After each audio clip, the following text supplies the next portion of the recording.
Hey, I'm Mr. Ghost. If you love true horror stories, consider subscribing. It really helps the channel grow.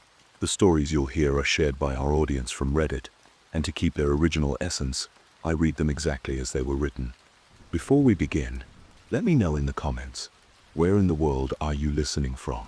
Also, check the timestamps in the comments for story titles and easy navigation. Now, let's dive into the darkness.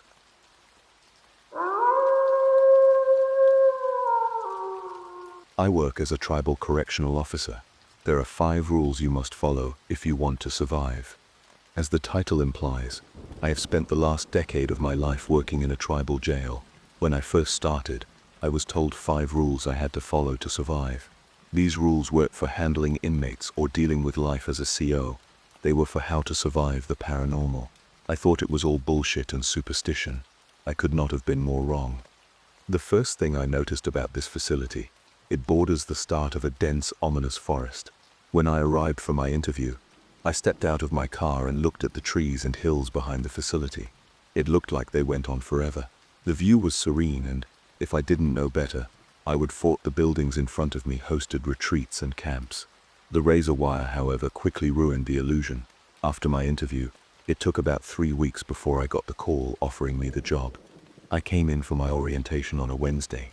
It was all the normal onboarding stuff: HR forms, uniform and equipment issuance, facility tour, meeting my supervisor, and getting my training schedule. I got assigned to the graveyard shift working Friday-Monday from 2100-0700. Not the ideal schedule, but I was the newbie, can't really complain. I was told by the jail administrator, the warden if you will, that I was to report for my first day that Friday.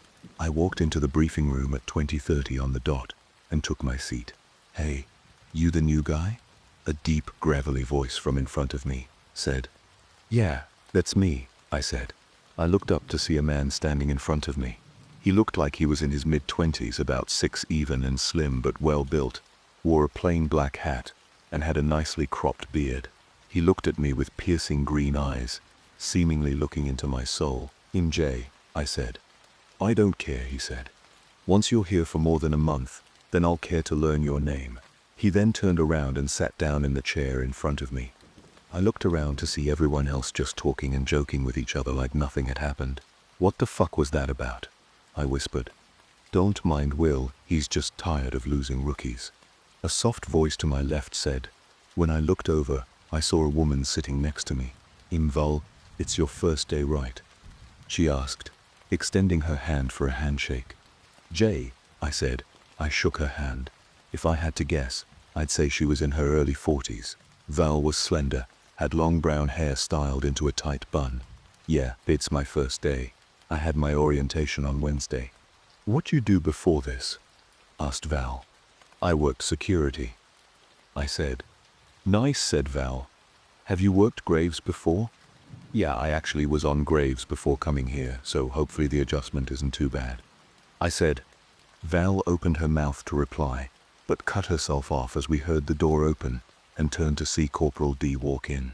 Corporal D was an imposing figure to say the least. He was 65 and had to be at least 270 pounds. He wasn't pure muscle, but sure as hell wasn't fat. He had a look to him that gave the impression he was not someone to cross. "All right," he said with a deep booming voice that commanded the attention of everyone in the room. "Here's what we got going on today. To give some insight, this is how a standard briefing goes. It usually starts with a general rundown of what happened on the prior shift. After that, the supervisor will typically give out the post assignments, followed by any special tasks or assignments if there is any. Most of the time that's the end of it. The supervisor will ask if there are any questions, very rarely is there, and then dismisses us to go to the floor and start shift. Sometimes, though, there is some housekeeping that needs to be addressed. This could be anything from addressing issues to brief training on a new policy or procedure. That's how that briefing went. Nothing exciting happened on swing shift, and no special assignments. There was, however, an issue to address. So to address the elephant in the room, we have a rookie, announced Corporal D. "Officer J, stand up and introduce yourself." "Yes, sir," I said. I then rose from my seat and noticed everyone staring at me. Not sure of what exactly I was supposed to say, I managed to choke out, "Hi everyone." I then attempted to sit back down before Corporal D stopped me saying, "Tell us a little about yourself. Have you worked in a jail before? Have you worked graves before? Do you believe in ghosts?" I could almost see a sly smile on Corporal D's face. "I have not worked in a jail, let alone been in one before. I have spent the last year working graves doing security work. As for if I believe in ghosts," I laughed. "No, I don't believe in ghosts or ghouls or things that go bump in the night. I'm not a kid." I smiled until I noticed everyone's faces go from smiling to serious. Corporal D looked at me and said, "Oh, you will." He then looked back down at his papers. "All right then. Everyone has their assignments. Officer J and Officer Will stay behind. Everyone else get to work." Everyone but Will and I stood up and left the room. Not before a couple mocking somebody's in trouble comments. Once everyone left, the room was silent. Will was the first to speak. "What'd I do this time?" Corporal D narrowed his eyes at Will before cracking a smile. "You kept bitching that the last rookie wasn't being trained right." "Because they weren't. I spent half the time untraining the bullshit they learned working on day shift. That is why we lost him," Will said. Corporal D shot Will a look that reminded me of when your mom hears you swear. "Well, I talked to the brass and got them to try it your way this time." Will looked surprised. "What do you mean?" he asked. "Jay is fresh blood. He hasn't had any prior training. This is your opportunity to prove that your way of training works," Corporal D said. "However, if you fuck this up, we'll both be held responsible. Understood?" "Understood. Thank you for the opportunity, sir," Will said. "Jay, you will be attached to Will's hip. If he needs to shit, you help him wipe. Make sure you listen carefully to everything he teaches you. If you do that, then you'll turn out just fine," Corporal D said before putting a 3-ring binder on the table in front of me. "This binder contains every policy, procedure, and schedule you need to know. Consider this an extra limb during your training. If you don't have it with you every day, then you aren't ready for work. Read every page carefully. Memorize it," he said. Corporal D then leaned in close. "I mean it, Jay. Read every fucking word." "Yes, sir," I said. "I promise I won't let you down. I'll read it on my weekends if I have to." "I hope not. I have you and Will working general population tonight. Get acquainted, and don't be afraid to ask questions. Even the stupid ones. I can guarantee you can't ask anything more stupid than a lot of the questions inmates ask," he said. After that, Will and I walked out of the room. "Is he always that serious?" I asked. "Who, Corporal D?" Will chuckled. "Nah. He just looks mean, but the guy's a teddy bear. It just takes a while for him to warm up to you." When we walked up to the entrance of H-Pod, I started to get nervous. "Damn, it's nice out here," I said in an attempt to clear my head. "Not even a breeze. Makes me wish I was at home to take it all in." Will looked at me and rolled his eyes. During my tour, I had only seen the unit for a brief moment, but now I'd be spending my first shift here. The door cycled, and we walked into the officer station. The inmates refer to H-Pod as the fishbowl because of the way the building is laid out. When you first walk in, there's the officer station, a desk with a bunch of drawers filled with miscellaneous papers and hygiene supplies, a computer and phone. To the right, 1 house, left, 2 house, and in front of the desk, 3 house. There are the 3 housing units, with windows spanning the walls, so the officer can see into the units from the officer station. Each unit is identical, a bathroom with shower stalls and toilets, next to 2 rows of bunk beds, and spanning the width of the unit is the day room, consisting of a few bolted down tables and chairs. On one wall of each unit is a phone and a video visit station. Each unit can hold roughly 25 inmates. The entrance door then began to cycle. "So we got to do a head count with the swing shift officer and get passed down," Will said as we walked through the door. Just as he said this, the radio chimed off. "Attention, in the facility, formal head count is now in progress." Will and I proceeded into the officer station and placed our things on the desk. "Holy shit, who the fuck let you in here?" The shout came from the man sitting at the desk. "Oh, sorry, I'm Schmidt. You must be Jay, right?" "Yeah, that's me," I said. Schmidt was an older, heavyweight man with a mustache. He was well kempt, but looked like he was a few years past retiring. Didn't know they made uniforms that big. Schmidt, did the department have to special order it? Will said. Schmidt stood up and laughed. Fuck you, Will. Let's count so I can get the fuck out of here. Schmidt turned to me and asked, You do know how to count, right? Before I could answer, Will said, Of course he does. Will looked at me and said, Just take your boots off and use your fingers and toes if you get confused. The two laughed for a moment before we all walked to the first unit and counted. Once we finished counting the units, Schmidt sat back down at the computer. Will sat on the desk next to Schmidt and I stood off to the side. Anything to pass down? Will asked. No, ain't shit happened out here today. Although 2 house has been pretty needy, replied Schmidt. There might be a few guys needing phone pins, but other than that, everyone is pretty much squared away. Just glad it's Friday. Now I start the weekend. Any plans? Will asked. Aside from cleaning your mom's plumbing, no, joked Schmidt. Just plan on taking it easy and lounging around. I just saw her and she didn't mention having a plumbing, Will began to say before dropping his head laughing. Took you a minute there, didn't it? Laughed Schmidt. Rook, sometimes you have to give Will a minute to process things. He's special. His mom told me that. Schmidt laughed, slapping Will on the leg. I chuckled to myself. So how do you know when it's time to leave? I asked. Just as the words left my mouth, the radio keyed up. Attention in the facility. Formal head count is now clear. Almost immediately after the transmission, a different voice came over the radio. Swing shift. Complete your pass down. Clean up your area. Finish any reports, and you are clear to go. I could feel Will and Schmidt looking at me. Never mind. Guess that answers my question, I said. Well, Will, looks like you finally found a trainee that's up to your speed, Schmidt said, laughing while patting Will on the shoulder. Jay, don't take it as if I'm picking on you. This is how we joke around here. It all comes from a good place. If anyone genuinely offends you, let them know, Schmidt said. And if anyone gives you shit, you let it fly right back at them. He grabbed his things and logged out of the computer. Stay safe tonight, guys. I'll see you later. Have a good weekend, you fat bastard, Will said. Later, I said. Schmidt then left. Well, it's just you and me, Rook, said Will. Grab your binder and find your login info for the computer. Let's make sure it works before Sergeant Wells leaves. I grabbed my binder and found my login info. Luckily it worked. I then began to flip through the pages of the binder while the computer loaded up. Inside I found the HR manual, facility policies and procedures, inmate handbook, and a weirdly discolored copied picture of uniform standards. I got to the back and found a single page titled 5 Rules Every Officer Must Follow to Survive Graveyard. It was photocopied and looked like the original was at least 15-20 years old. I took it out of the binder and held it up to Will. Is this some kind of prank or something? I asked, like some way of adding a little humor to the dry material. Will looked down and saw what I was holding. His face dropped.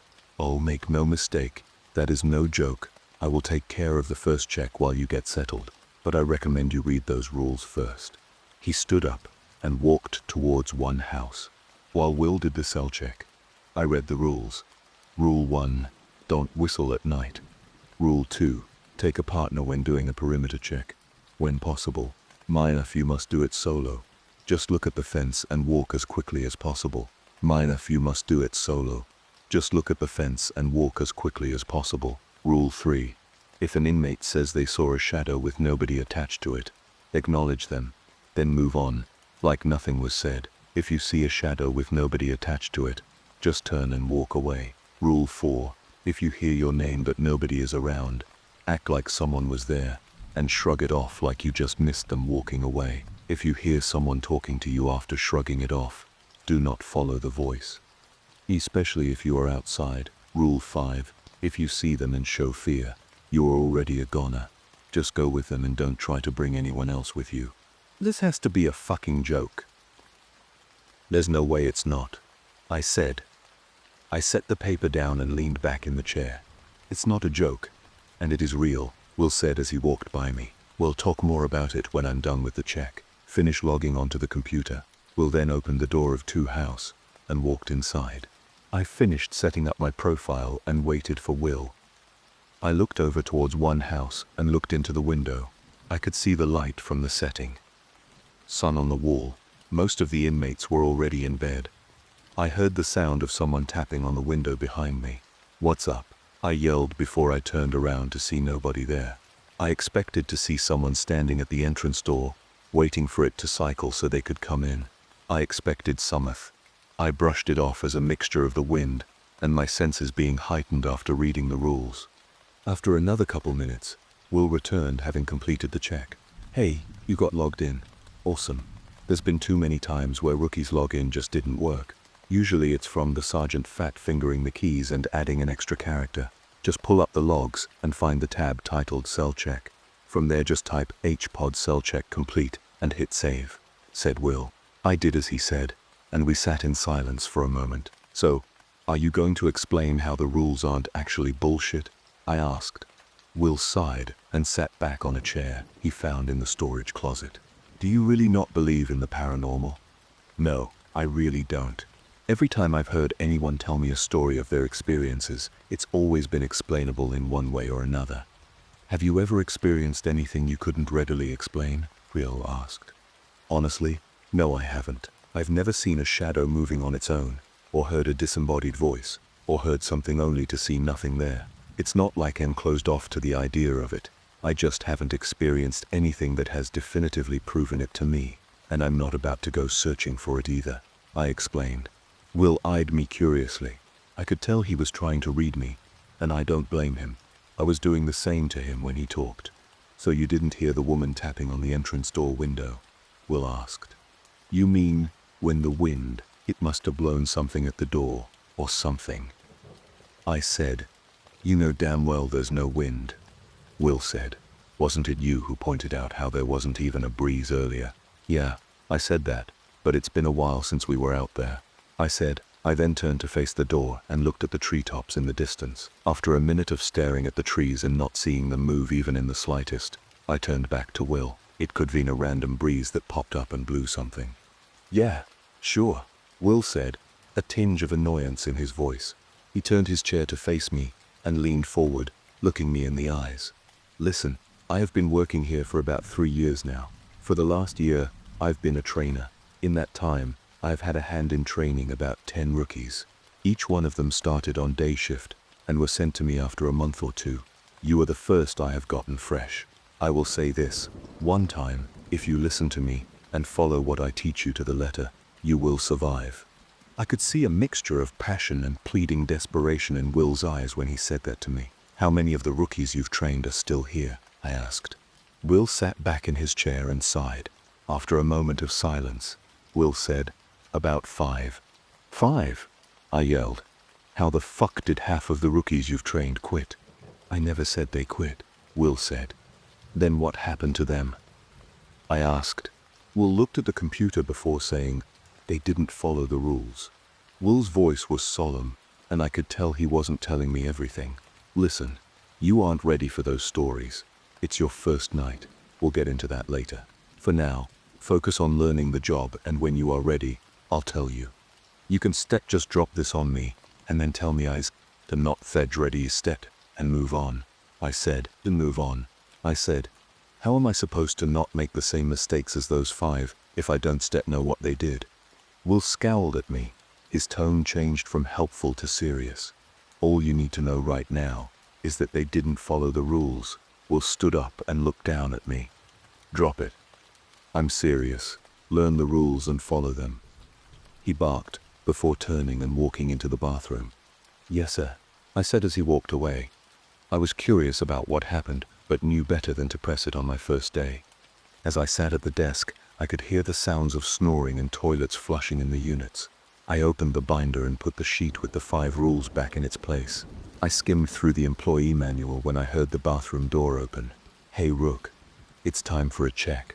"Let's go," Will said. "Just like with head count, follow behind me." We then walked through the first unit.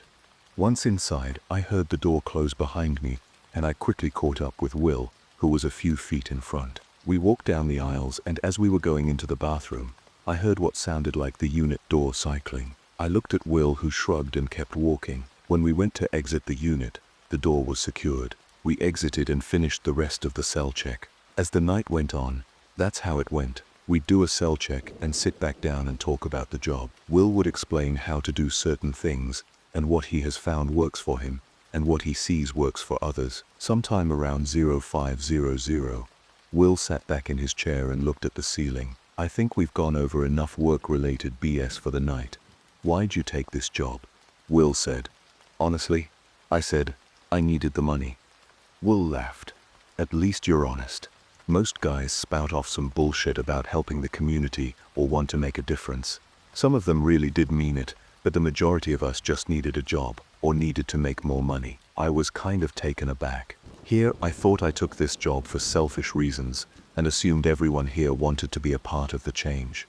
It was a little bit of a confidence booster knowing this. I think Will could see this on my face. In the end, it doesn't matter what brought you here. At the end of the day, you showed up. In my book, there's no selfish or noble reason to work in this field. There's showing up and doing the job, and there's showing up and then bailing. That definitely helps my psyche a little. Not gonna lie. I said, when I started working security, everyone had the same precedent for taking the job. The money wasn't set good by any stretch of the imagination, but it was there. Will chuckled. Yeah, that sounds about right. Security is shit work, and even shittier pay. He looked back up towards the ceiling and asked, so what did your friends and family say about it? I sighed and looked down at the desk. Well, my friends said I was crazy. My mother-in-law, however, said that I would make a terrible officer. And your wife? He asked. She didn't say much, but I could tell she's worried. I said, she'll be fine. Fuck your mother-in-law for saying that, though. Will said. We both laughed before doing another check. When we got back to the desk, I asked Will, so, what about you? Well, I took the job because I needed one, he said.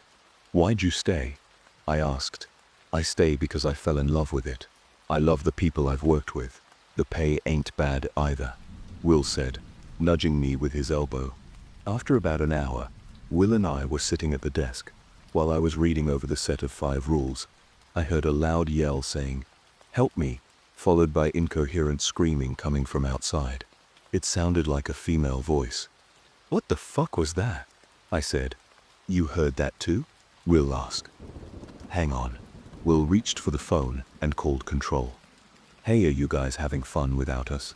He paused for a second. We just heard someone screaming help me from outside. I thought it was someone fucking around and finding out. You sure you didn't hear it? His face went pale. Yes, I know the rules. Just let me know if anything comes of it. Will then turned towards me. They don't know what the fuck that was. From right at the H-pod entrance door, we could hear tapping. J, J, J, J, J, a female voice was chanting my name at the door. H, help, me, J. I looked at Will, who was frozen staring at the computer screen. Remember the rules. Act like it's not happening and just stare straight ahead. Fucking help me, J, the voice screamed. The door began to shake violently and the taps turned to booming thuds. Jay, I know you can hear me. I can see you shaking. The thuds grew faster and began to take on this wet sound. Almost like whatever was hitting the door was bleeding.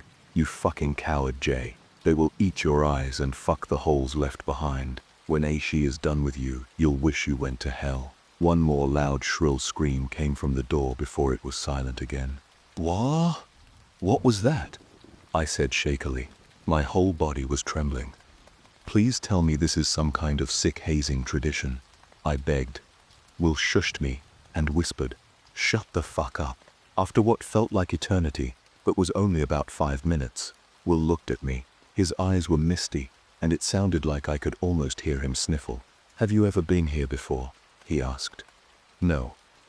Outside of my interview and orientation, this is my first time here. I sit not even from this area. I said, can you please explain what the fuck that was about? That was something I have not experienced in a few months. I step experience tests several times over the years, and no matter how it goes, you never get used to it. Will said, we step taken to calling her say step. Now if that step's what she is, I don't know, nor do I care to find out. How did she know my name? I asked. We both were looking dead ahead still. Nobody knows how any of them know anything about us, but they do, Will said. So, What do we do from here? I asked. We sat in silence for a moment before Will shook his head and said, I said I'll report it to Corporal D and let you know what he says. Will stood up and looked at the time. Let's sit do a check real quick and then I said I'll see if Corporal D will come out here for a minute. I stood up and panned my eyes from 3 house to the entrance and exit doors. That's when I saw it. Will, I said. What sips up? He asked. Look, I said, pointing at the entrance door window. Well, that sist's new, Will said.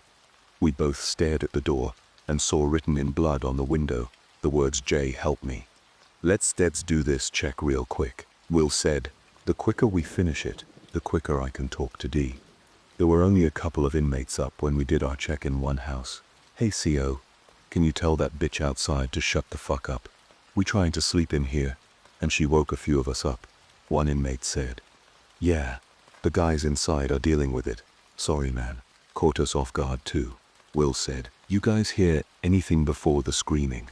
An inmate that was laying on a bunk along the wall facing outside sat up and looked at us.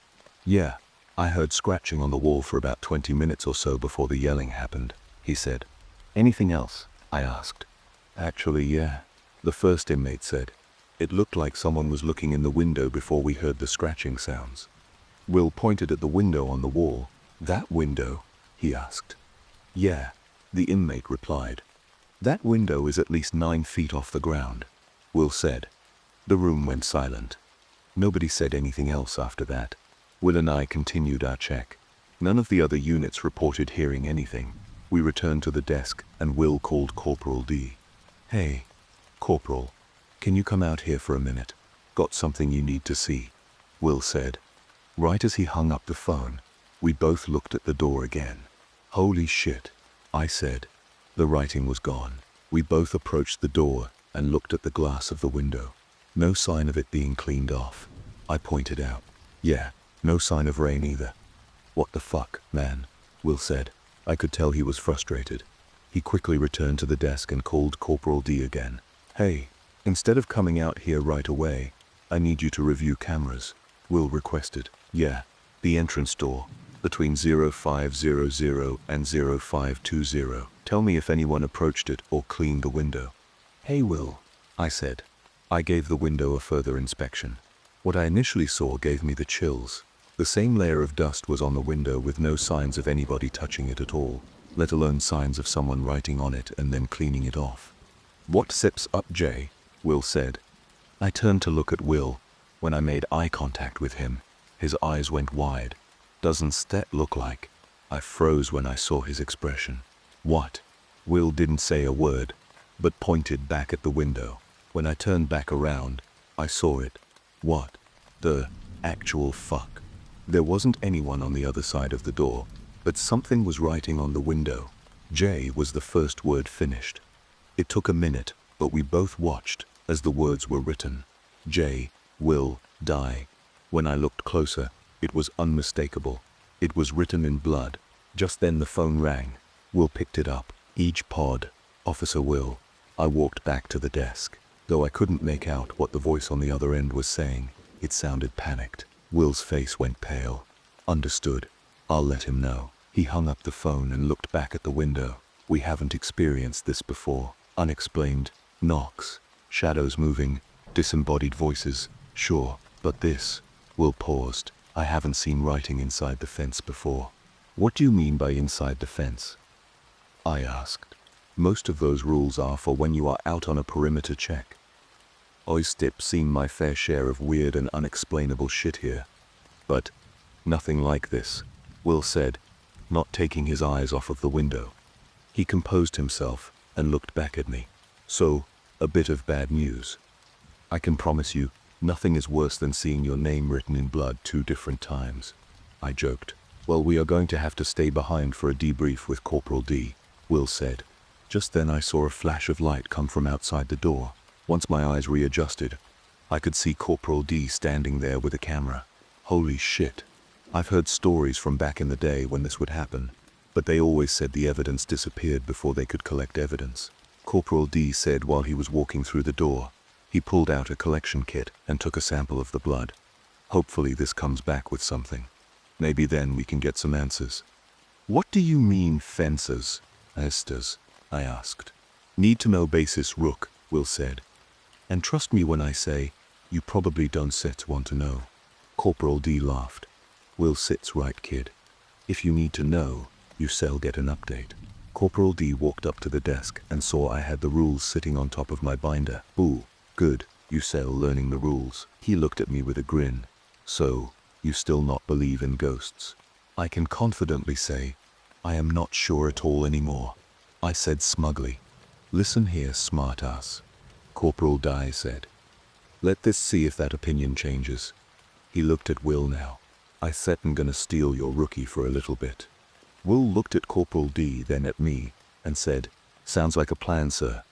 I then followed Corporal D up to control. What's going on, sir? I asked.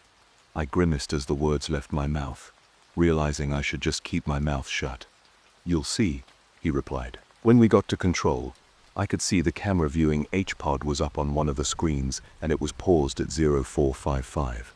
Have a seat, Corporal D commanded. I sat down and watched the screen as Corporal D hit play. I watched as Will and I could be seen at the desk and all the inmates in the units were sleeping, save for one or two. After a minute of nothing, I saw it.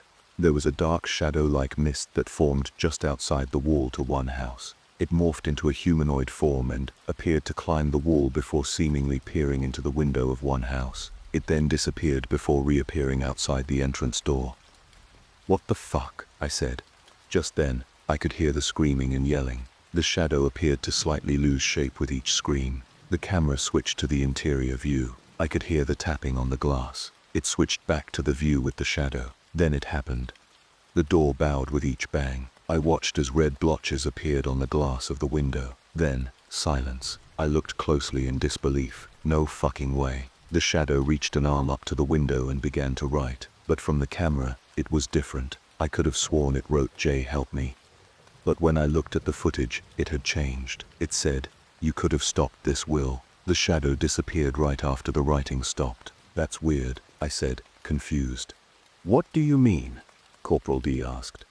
When we first saw it, the writing said, "Jay, help me, not that," I said. Corporal D looked shocked. He quickly picked up the phone and called Will. Hey Will, what did the writing on the window say? The first time, not the one I got a picture of. Corporal D looked back at me. I was still watching the footage. Will and I got up and did our check, and the writing just vanished. I looked back to the camera that viewed the desk. It was then that Corporal D's words rang in my head. Oh, good, you're learning the rules. I remember putting that paper back into the binder. Actually, I know that I did. I watched as the shadow appeared at the desk. Corporal, he snapped his attention to me. You may want to see this. He hung up the phone, and we both watched as the shadow opened my binder and took out the paper with the rules on it and placed it on the desk. Wow, Corporal D said. We continued to watch as the shadow disappeared again. Corporal D switched the camera back to the view of the door. The shadow didn't reappear this time, but the words "Jay, will, die" spelled themselves out on the window. And now we are all caught up, he said. What did Will say was written the first time? I asked. Same shit you said, he replied. So let me ask you again. I cut him off. Yeah, I fit say it's set safe to say I believe now. Corporal D laughed and patted me on the shoulder. Didn't Seth think something would happen this soon? Sorry you had to go through this on your first night, he said. Just get back to your post and tell Will their sets. No need for a debrief after shift. Thank you, sir.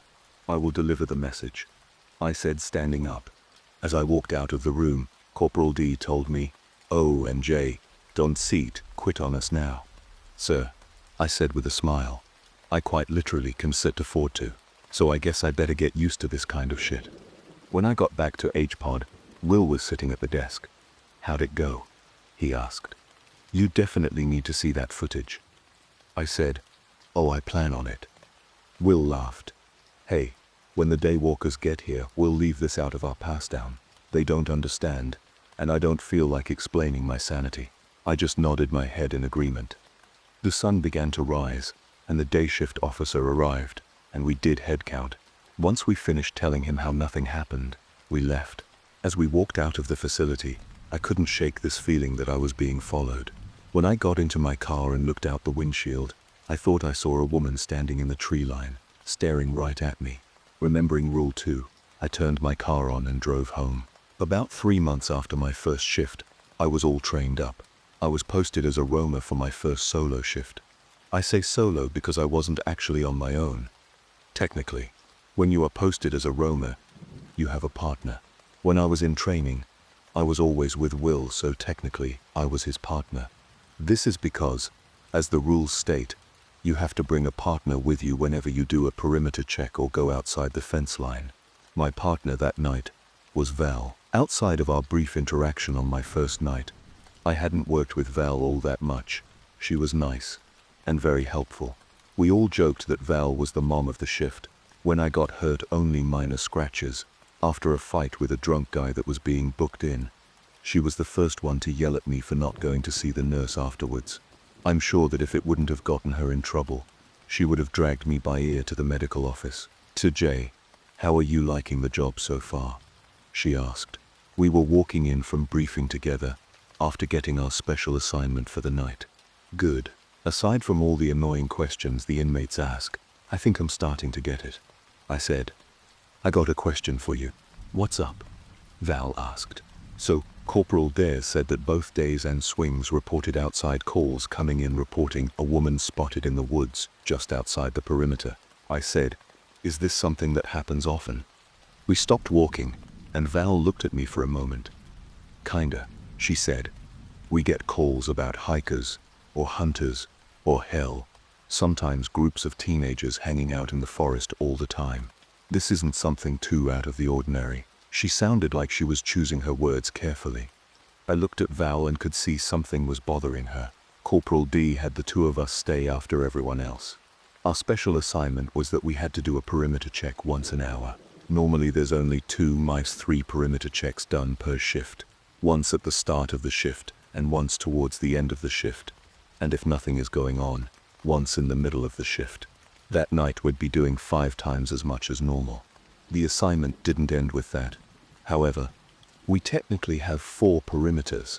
There's the interior perimeter, which is everything inside the interior fence, the fence that lines the yard. Then there's the space in between the outer perimeter fence and the yard fence. We call this area no man's land, since it's not used for anything other than emergency evacuation meeting points and access to maintenance closets. After that, you have the exterior perimeter. This refers to everything outside the fence that encompasses the entire facility. Normally, when we do a perimeter check, we start with an interior perimeter check. This is done by checking the recreation yard and interior fence, making sure the fence has no signs of damage or tampering, and checking the entire yard for contraband and/or hazards. When we do an exterior perimeter check, we ensure the exterior fence is intact and check for any possible contraband stashed outside. Usually these are the only checks done, but we were tasked with checking the 4th perimeter once every 2 hours as well. This is a fence that is about 100 feet into the tree line. It serves as a barrier separating the outer perimeter of the facility from the residential area, about 3/4 of a mile behind the tree line. Unlike the interior and exterior fence, this one doesn't encompass the property. Instead, it's in a oval shape and is only about 1,000 feet long in total. It is only accessible on foot through roughly carved trails that line the fence. During daylight hours, it's a beautiful hike through the forest. When the sun is out, the thick tree canopy provides a pleasant balance between shade and visibility. Don't get me wrong, the forest surrounding the jail has an eerie feeling to it. Regardless of the time, you always feel like you're being watched or followed. At night, it's straight out of a horror movie. Without a bright flashlight, it's impossible to navigate, since the thick tree canopy blocks any ambient moonlight. During my training, Will only showed me this fence one time, and that was when the sun was out. "Hey, you okay?" I asked. "Yeah, why?" she replied. Val was normally very chipper and talkative, but after hearing what our assignment was, she was acting off. "Just seems like this assignment is bothering you. Normally you'd be talking my ear off about the weekend, but you haven't said much since briefing," I said. "Fine," Val said. Her tone was uncharacteristically short. The door into the facility slid open with a metallic clang, like it always does. Out of the corner of my eye, I could see Val flinch with the clang. "I'm going to set my shit down and check out my gear from control." I said, "I'll meet you in the yard at 21:30, and we can start the first check." "Sounds good," she said. I went to the control room and checked out my radio, the keys to the personnel gates in the fences, and a flashlight. Corporal D handed me a different flashlight than normal. Usually, we get issued a generic run-of-the-mill flashlight. Nothing special to it, just bright enough to see in the dark areas of a unit without waking the inmates. This one was a big fuck you flashlight.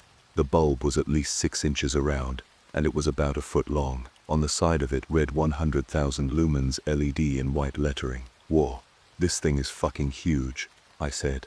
"Yeah, we ordered that a couple months ago for perimeter checks, and it arrived earlier today," Corporal D said. I turned it on in the admin office, and it lit up the room like it was daylight. "I think it should be sufficient for tonight. Just don't lose it."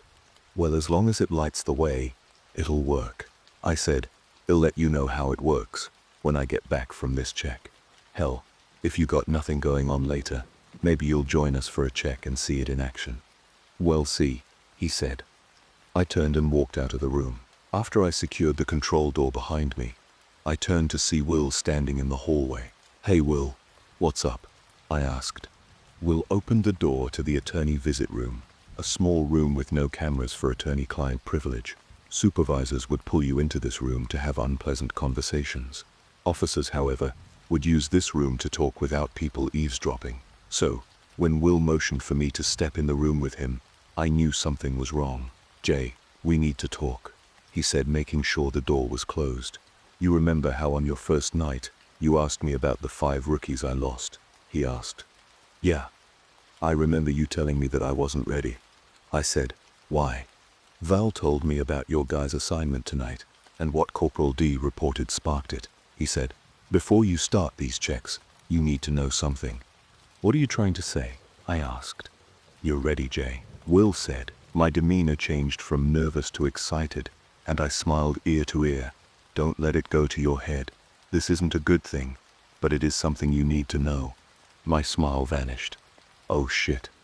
Is it that bad?" I asked. "Let me start from the beginning, and you can make the determination after that," he said. We both sat down at the table, across from each other. "About 2.5 years ago, I was in your shoes. I was let loose on my own, and it was going great." Will was staring down at his clasped hands that were resting on the table. "That was, until another rookie, Ryan, I got hired on with, and I was tasked with checking in on a report of some kids running around in the trees on the perimeter. It was dusk, and the air was still. We radioed in that we were beginning our check. It took us about 10 minutes to reach the closest corner of the fence behind the tree line, because we were joking around and horseplaying. By the time we got to the fence, it was dark, like nighttime level dark. When I looked behind us out to the trail we came in on, I could see the sunlight still. It was like being 2 hours ahead of everyone else. We pulled out our flashlights and pushed on. After about a minute of walking, Ryan stopped. I could see he had squatted down and was looking at the ground in front of him. Will paused for a minute and looked up at me. I could see on his face that he was searching for the words. "Watch rule number 1, Jay. Don't whistle at night," I said. When I saw what he was looking at, I froze. There were dozens of child-sized footprints in the dirt. Ryan stood up, and we both heard a whistle. It sounded like when someone tries to mock a bird call. We looked at each other. "That sounded close," Ryan said. I shined my flashlight around, looking for the source of the whistle. After not seeing anything, we agreed to push forward. We heard it again. This time we could tell it was coming from the left. Ryan shined his light to the left, and I kept looking straight ahead. Again we couldn't find it, and kept moving. There was another whistle, this time from the right. Same as before, we didn't see shit. Will looked back down at his hands. "You know what I didn't realize until after everything?" "What?" I asked. "Aside from the whistling, there were no other sounds. Not even the sounds of our footsteps," he said. "How is that possible?" I asked. "No clue, but out there, you're in their world and the rules of our world don't seem to apply." Will looked back up at me. After that last whistle, Ryan turned to me and said, "I'm going to try whistling back." I told him that was a stupid idea and pleaded with him not to, but he did it anyway. What happened? I asked. It was silent for a second after. Will said. Then all hell broke loose. We heard running close by, but in all directions. I could tell we were being circled. The steps were so quick it sounded like a low hum. Ryan turned to face me and began to back up. Rule number 5. Will, I'm not taking you down with me. I could hear the running getting farther away from me as he backed up. What did you do? I asked. I was frozen in place. I tried moving, but it was like something was holding me in place, he said. That's when I heard it. Will sighed, then stood up. A voice inside my head. All it said was "Hes ours now." Then, silence. When I was finally able to move, I moved my light around trying to find Ryan. There were no footprints on the ground in front of me where Ryan was. I couldn't bring myself to push forward, so I backtracked. While I was walking back to where we entered, I noticed something. Will leaned back against the wall. There was only one set of footprints on the trail. I can't explain it. Not then, and not now. When I came out of the trail, it was pitch black outside. I saw 2 people walking on the perimeter road with flashlights shining at me. Will, that you? One of them asked. When they got closer, I saw it was Corporal Deer. He was still an officer back then. They walked me back inside, and that's when I found out it was midnight. When Ryan and I walked out there, it was 2000. We had been gone for 4 hours, but it only felt like 30 minutes. They asked about Ryan, but all I could say was they took him. Will stepped up to the table and leaned in close to me. Remember the rules and follow them, Jay. 3 of the 5 rookies I was talking about all fell to the same fate. Learn from them, from me. I want Will. I promise, I said. He nodded at me, and we walked out of the room. When I looked at my watch, I saw it was 21:30. Shit. I gotta go meet up with Vol in the yard.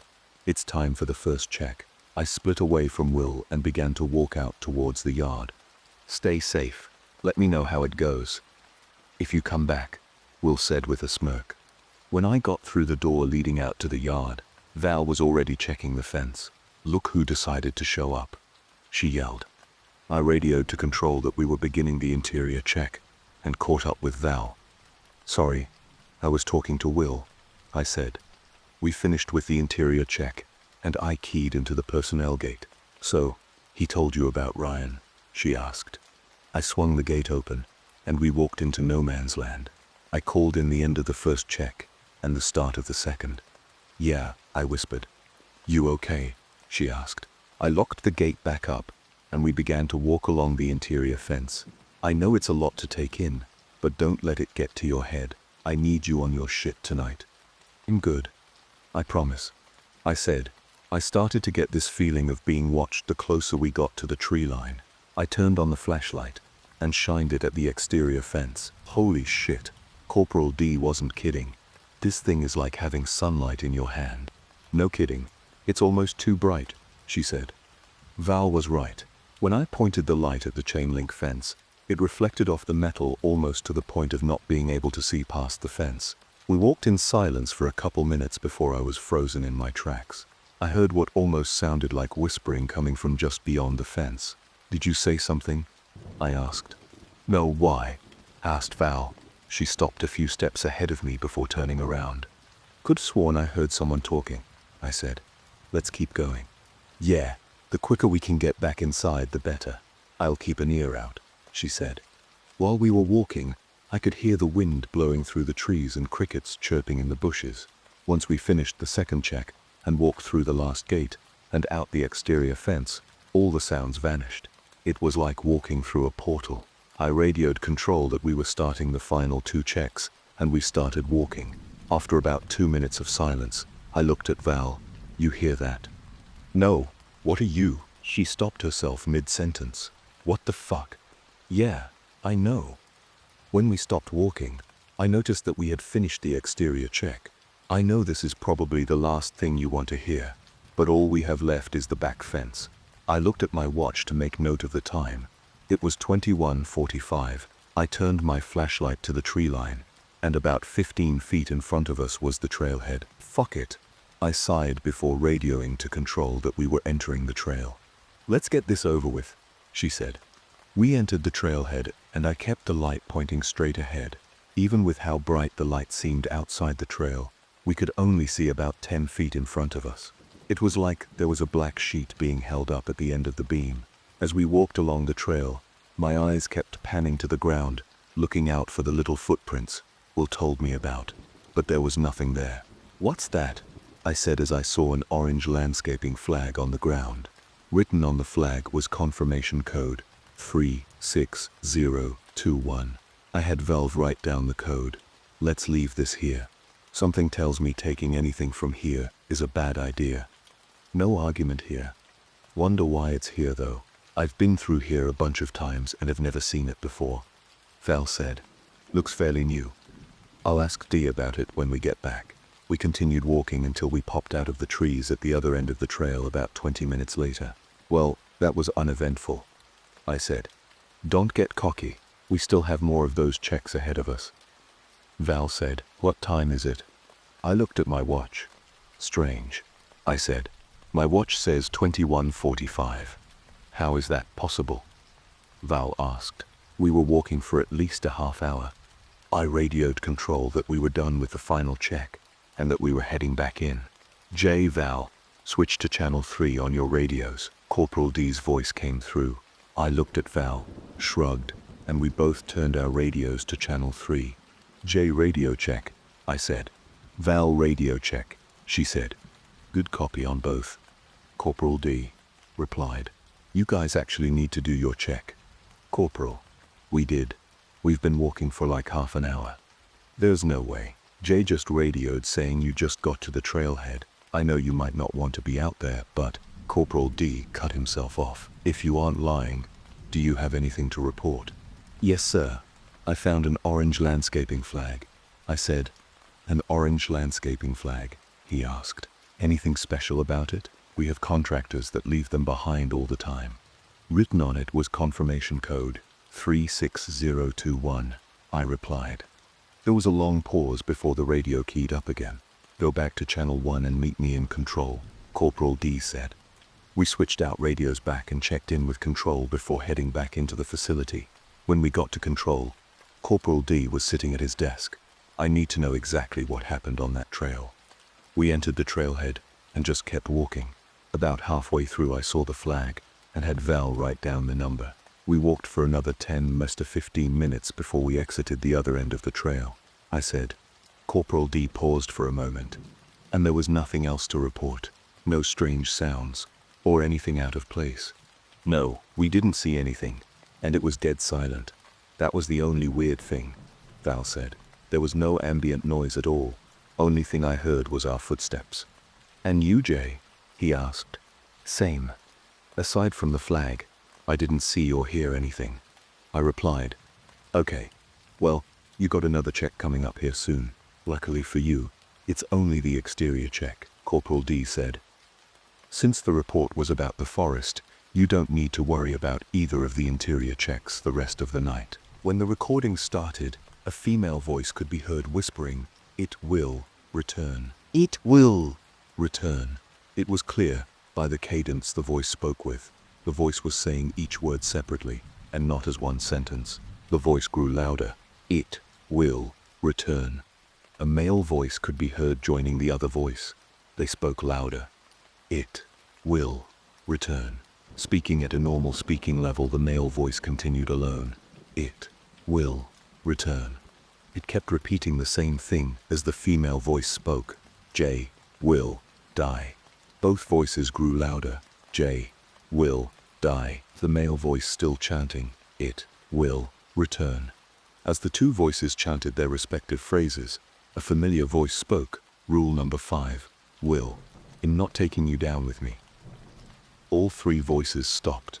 There was silence for a minute. Will and I looked at Corporal D, who held a finger up, signaling, "Hold on, there's more." Then a distorted voice in the recording broke the silence. "Rule number 5. The same voice came through again, this time more distorted than the last. "Rule num 5. Again it repeated, but this time the voice was so distorted, all we heard was 5. The voice had lost all familiarity by this point and sounded demonic. After another long pause, a chorus of voices came through, too many to attempt to count. "It will return. Just like with the first voice, each word was emphasized as being on its own, not a part of a sentence. Immediately after, they repeated, it will return. This time, it sounded like the words were being screamed. The chanting continued, but again the voices grew more distorted. Will return. Again they screamed, will return. Now followed by, Jay will die. I looked at Will. He was frozen in place. His face had lost all the rage it previously held and was replaced by fear and confusion. The voices continued to scream, Will return. This time it was clear. They were telling Will to return. The screaming coming from Corporal D's phone abruptly stopped. The familiar voice spoke again. Jay will die. It sounded like they were crying. It was cut off and replaced by the sounds of someone taking a beating. We listened in silence to the sounds of someone getting the shit beat out of them. The recording ended with the sound of ceremonial drumming. I could barely make out the sounds of chanting over the drumming, but could not understand what they said. Corporal D put his phone back into his pocket. How did you get that? I asked. Corporal D looked up at me and said, I honestly don't know. I was looking through old pictures on my phone when I got home yesterday and saw it in the recent files folder when I opened up the gallery. I thought it was some sick joke when I first saw the title. Ryan was the warning. Warning for what? Will asked. No clue. Corporal D replied. I knew there were no follow-up questions either of us wanted to ask. Not right then, at least. Who was on the phone, D? Will asked. I played the recording for the admins this morning, explained Corporal D. They told me to call them if anything happened tonight. Corporal D stood up. I was ordered specifically to not call for EMS if anyone got hurt outside. He clasped his hands behind his head, or if anyone was found alive. I could tell by his face that something clicked. Those motherfuckers knew what was going to fucking happen. They fucking knew we'd find Ryan. Fucking hell, I sighed. I looked over at Will, the rage filling his face again. I expected him to yell, but he didn't say anything. After a brief silence, Will finally spoke. That was Ryan's voice. We all looked at each other, then at the ground.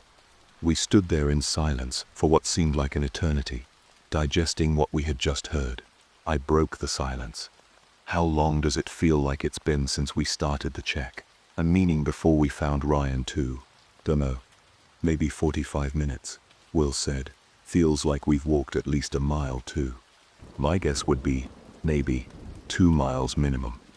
Corporal D said. I looked down at my watch. According to my stopwatch, it's been Jay will die. It echoed from all around us. It was the same voices from the recording. I could hear the sounds of footsteps in every direction. I panned the flashlight in a circle. What the fuck? From what I could see, we were in a clearing. Tall pine and Douglas fir trees formed what looked like the start of a ring around the grass. Off to the left of us, I saw something coming out of the ground. What's that? We walked over to what was clearly a sapling. Looks like a yew sapling, Will said. The footsteps grew louder around us. The voices returned. Jay will die. The sound was deafening. I could feel the ground shake as the drumming started. A female voice whispered, It has returned. This time, I didn't hear the voice. The voice was in my head. He returned. It said. The message was in his blood. Then, there was silence again. No footsteps, or chanting, or drumming. What does she mean? I asked. You heard it too, huh? Will asked. Same here, Corporal D said. There's something else I'm not supposed to tell you. More secrets? I asked. Shocker, Will said sarcastically. What is it this time? You remember that sample I took of the writing on the window? Asked Corporal D. It came back positive for blood. I kinda figured that one. I said, well, the DNA test came back too. Corporal D said, it was Ryan's blood. We all looked at the tree in front of us. What kind of sick fucking game is this? Will asked, who pissed off the land spirits? I have no clue, Corporal D answered. What are land spirits? I asked. An old native folklore, Will said. They are child-sized creatures that look like humans, only difference being if you're unlucky enough to see one, the longer you look at them, they start to not look human. Just as Will finished talking, the flashlight died. Fuck, I said. I tried to turn it back on, but it was no use. Flashlight is dead. How long until sunrise, Jay? I looked at my watch and saw it was 2 in the morning. 7 hours, I think. It's 2 right now. Luckily, the trees don't block the moonlight in this clearing. Maybe we should start to head back, said Will. There's not much light, but it's better than noth. The footsteps started again. This time they sounded like they were right on top of us. I felt a sharp pain in my head before everything went black. When I woke up, I was lying next to Will and the sun was up. I sat up to see blood covering us both. What the fuck? Will sat up and looked around. Where's Dee? He asked. I stood up and rubbed my eyes. All I could see was Will, the sapling, and blood everywhere. Corporal D, I yelled. Jay, he's gone, Will said. With the sun out, I could see the entirety of the clearing. It was a perfect circle. The tall pine and Douglas fir trees I saw at night lined the grass, creating a perimeter. Hua, I said. Will and I turned and looked at the sapling. J. Will was carved into the trunk. It's missing a word, I said. Will looked at me. Die. Will looked back at the tree and studied it. After a couple seconds, he turned around and looked at the blood on the grass. Holy fuck. When I turned around to look at what he saw, I felt a shiver run up my spine. The blood next to where we woke up formed the letter D. I looked all around, searching for more letters, but saw none. What does this mean? I asked. Will was staring back at the markings on the sapling. J. Will. Die. I heard him whisper. He mumbled something to himself, and then looked at me with horror and excitement filling his eyes. Jay, I figured it out. Figured what out? I asked. Will groaned while grabbing the sides of his head. How the fuck did I not see that sooner? He yelled. What? I asked. Will, what the fuck is it? D, he said. Okay, I said. Will looked at me frustrated. Use your fucking head, Jay. I'm trying here, Will. But I don't see it, I said. Die, Will said. Fucking hell, man. That's a little harsh, don't you think? I asked, laughing nervously. I was starting to think Will had finally lost it. For the love of, Will said. J, spell die. Die, I said. I don't G-E. Then it hit me. Corporal D. When they said J, Will, die, they weren't sending me a threat. Exactly, Will shouted. They were saying D is going to die. It wasn't a message. It was a list. That's why it's missing from the tree. I said. You and me are still here. That means, I said. Will and I both hung our heads. Will knelt down and picked something off of the ground. They lead us here, he said before handing me a piece of metal. It was a fence pole cap with a strip of reflective tape on the top of it. This must be the glint I saw last night. I'm sorry, D, Will said while staring at the sky. I hope it was painless. I thought back to last night, right before everything went black. I felt the back and sides of my head. That's strange. I said, Will, check your head. Will felt his head. For something or someone to have knocked us out, wouldn't there be a lump or at least a painful spot? I asked. Yeah, Will said. I feel nothing. Me either, I said. Looking back, the pain I felt right before going black felt more like a sharp headache, like pain in my head instead of on my head. Same here, Will said. Let's get the fuck out of here before it happens again. I looked at my watch. According to the stopwatch, it says we've been gone 12 hours. Will pulled out his phone. Mine says 4 hours. His face went pale. Jay, what time do you have? My phone says it's 4 in the morning. I looked back down at my watch. Mine says the same. I looked back at Will. How is the sun out then? I asked. We need to go. We can talk about it later. Will said. I saw Will's eyes following something behind me. Yeah, let's go. I didn't care to see what was coming. We both started running. I hope this is the way we came in, he said. We reached the tree line and had to slow down to avoid tripping on the roots. I could hear a blood-curdling scream coming from the clearing behind me. Neither of us turned around to look. We just kept running. After a few minutes of running, we were out of the forest and back to the perimeter road. That should not have been that quick, I said, while hunched over trying to catch my breath. No, it should not have been, Will said, between breaths. I put my hands behind my head and looked up at the sky. When I opened my eyes, I expected to see blinding sunlight, but it was dark. Either I'm blind, or it's still night. You're not blind. Will was looking around. We are right back where we found Ryan. Guess we picked the right direction. I laughed. I looked towards where the emergency vehicles parked earlier. Something feels off. Yeah, I feel it too, Will said. Out of instinct, I radioed to control that we had completed our check and were heading back in. Will pulled out his phone to turn it off. Huh, he chuckled. Do I even want to know? I asked. I looked at Will as Control's response came through my radio. Control copy. Perimeter check complete. 2320. As we walked back to the officer entrance, we were stopped by a black SUV. The driver window rolled down, and I could see a man in a suit look at me and Will. Get in. We heard the click of the doors unlocking. Who are you supposed to be? Will asked.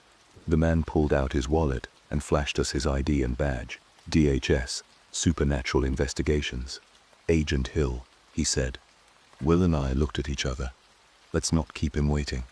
Will whispered to me. We already have a fuck ton of questions to answer.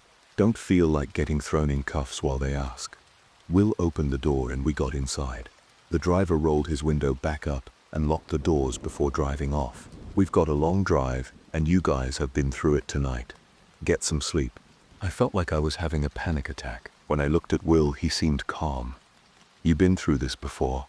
I asked. Once, he said before settling in and laying his head back on the headrest. Get some sleep.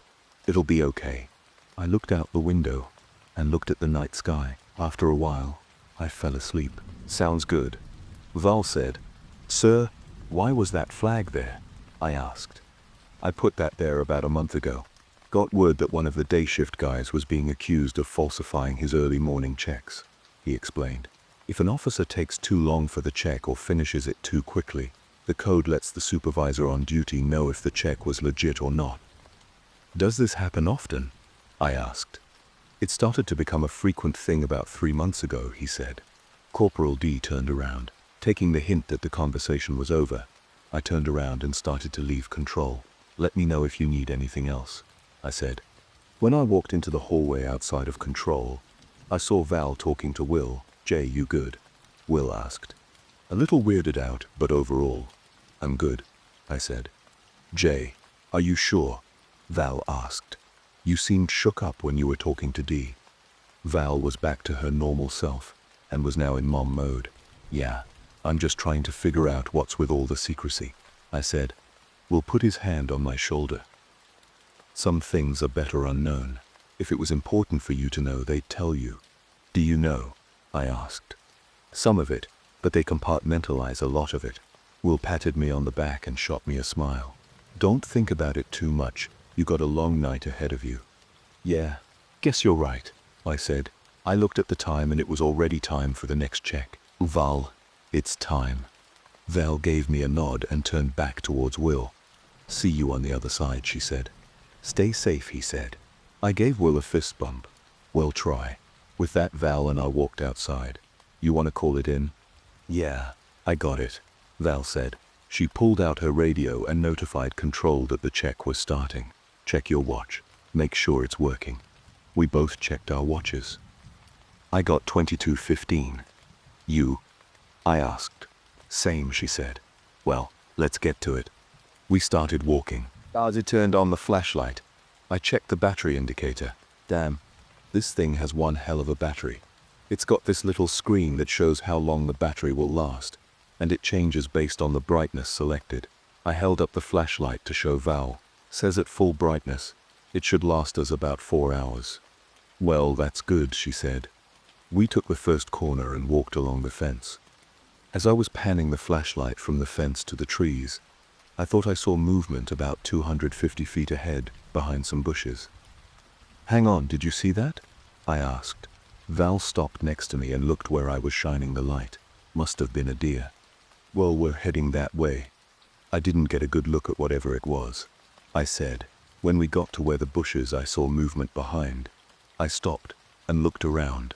I'm going to check behind the bush, and see if I see anything. Don't go too far, Jay, she said. I got behind the bush and saw the grass behind it had been pushed down as if someone had just walked through there. Looks like somebody recently walked through here, I said. I knelt down and could see a set of footprints. Well, there was someone here. Looks like they were barefoot too. Val winced as I said it. How big are the prints? I knew what she was getting at. Looks to be adult-sized. Small but too big to be a child. Just then I heard a scream. What was that? I asked. Get out of there. I can't see anything without the light, said Val. I was making my way back towards Val when we heard another scream. Something wasn't right about it. It didn't sound human. I've seen videos of cougar calls sounding like a woman screaming. But this didn't sound like that either. Val, I said, did something seem off about those screams? When I looked at Val, she was crying. Let's get the fuck out of here, Jay. Yeah, okay, I said. I patted Val on her back. Let's go. We finished up our check. There were more screams while we walked, but with each one we walked faster. By the end of the check, we were almost in a dead sprint. Sorry, Val whispered to me.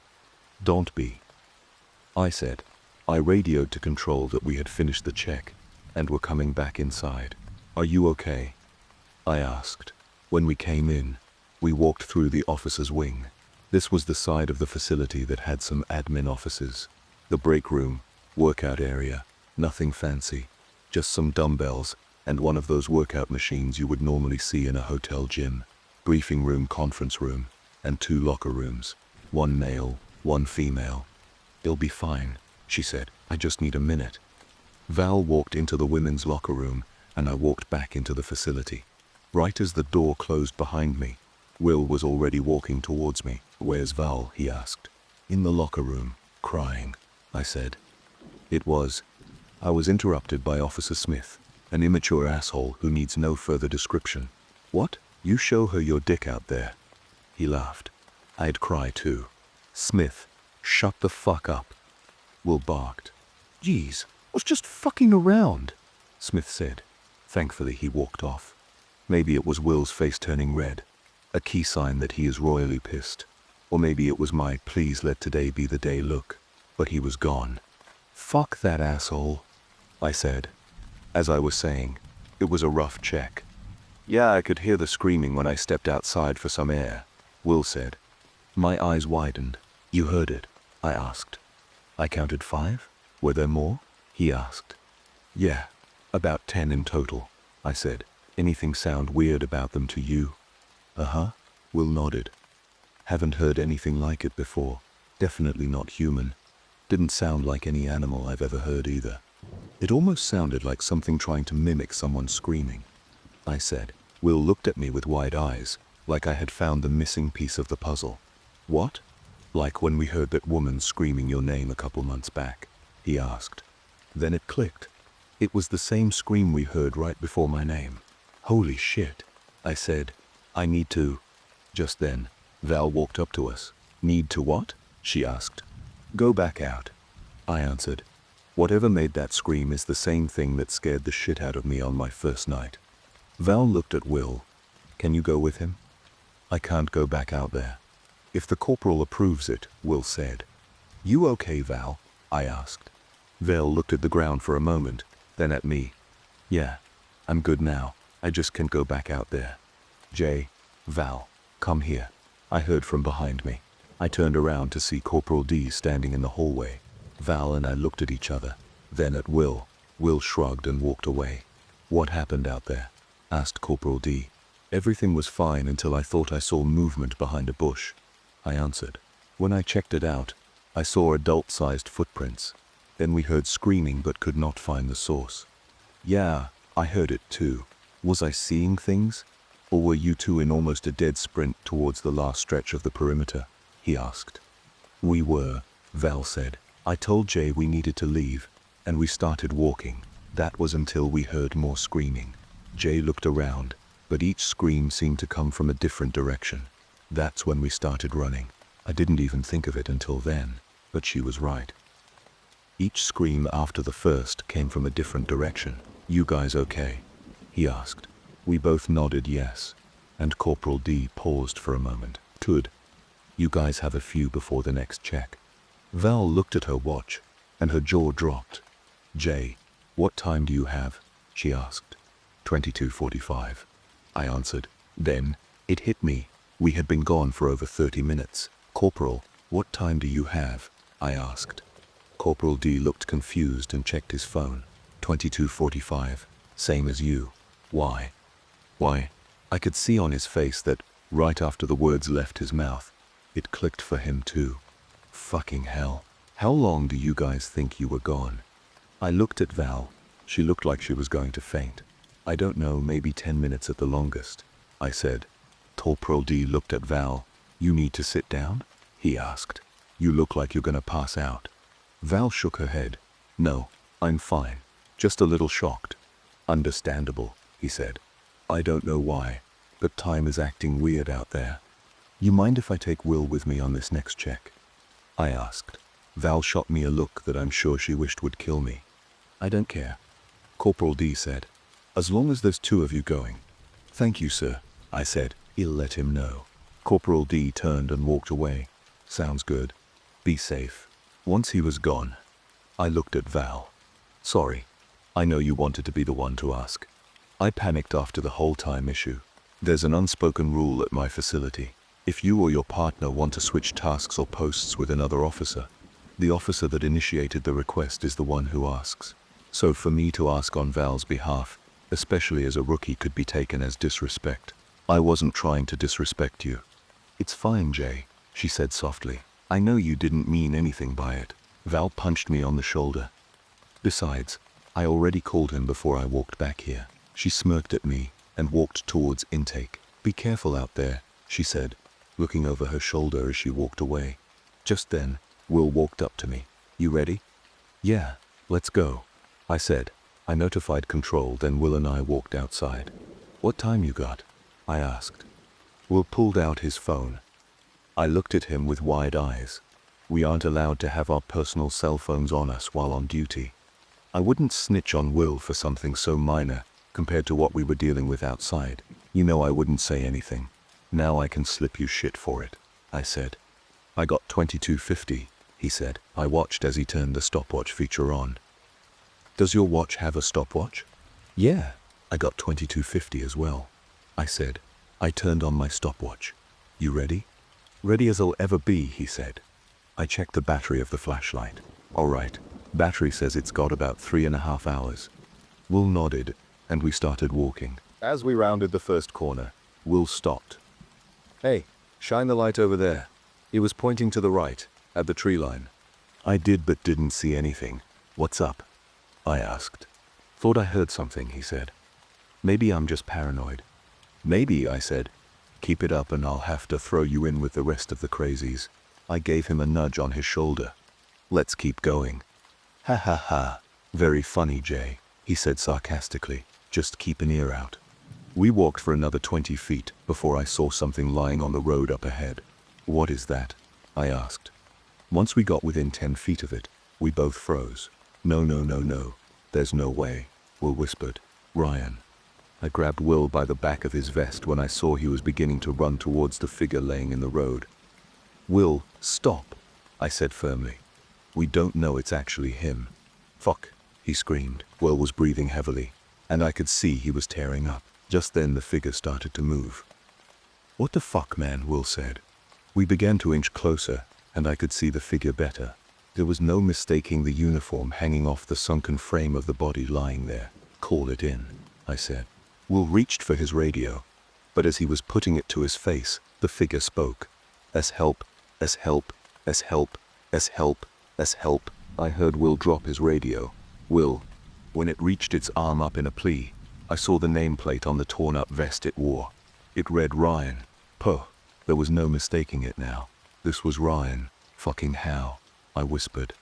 Will picked up his radio and called it in. We both ran towards Ryan. He was in bad shape. His hair was long and had chunks missing. His face was swollen.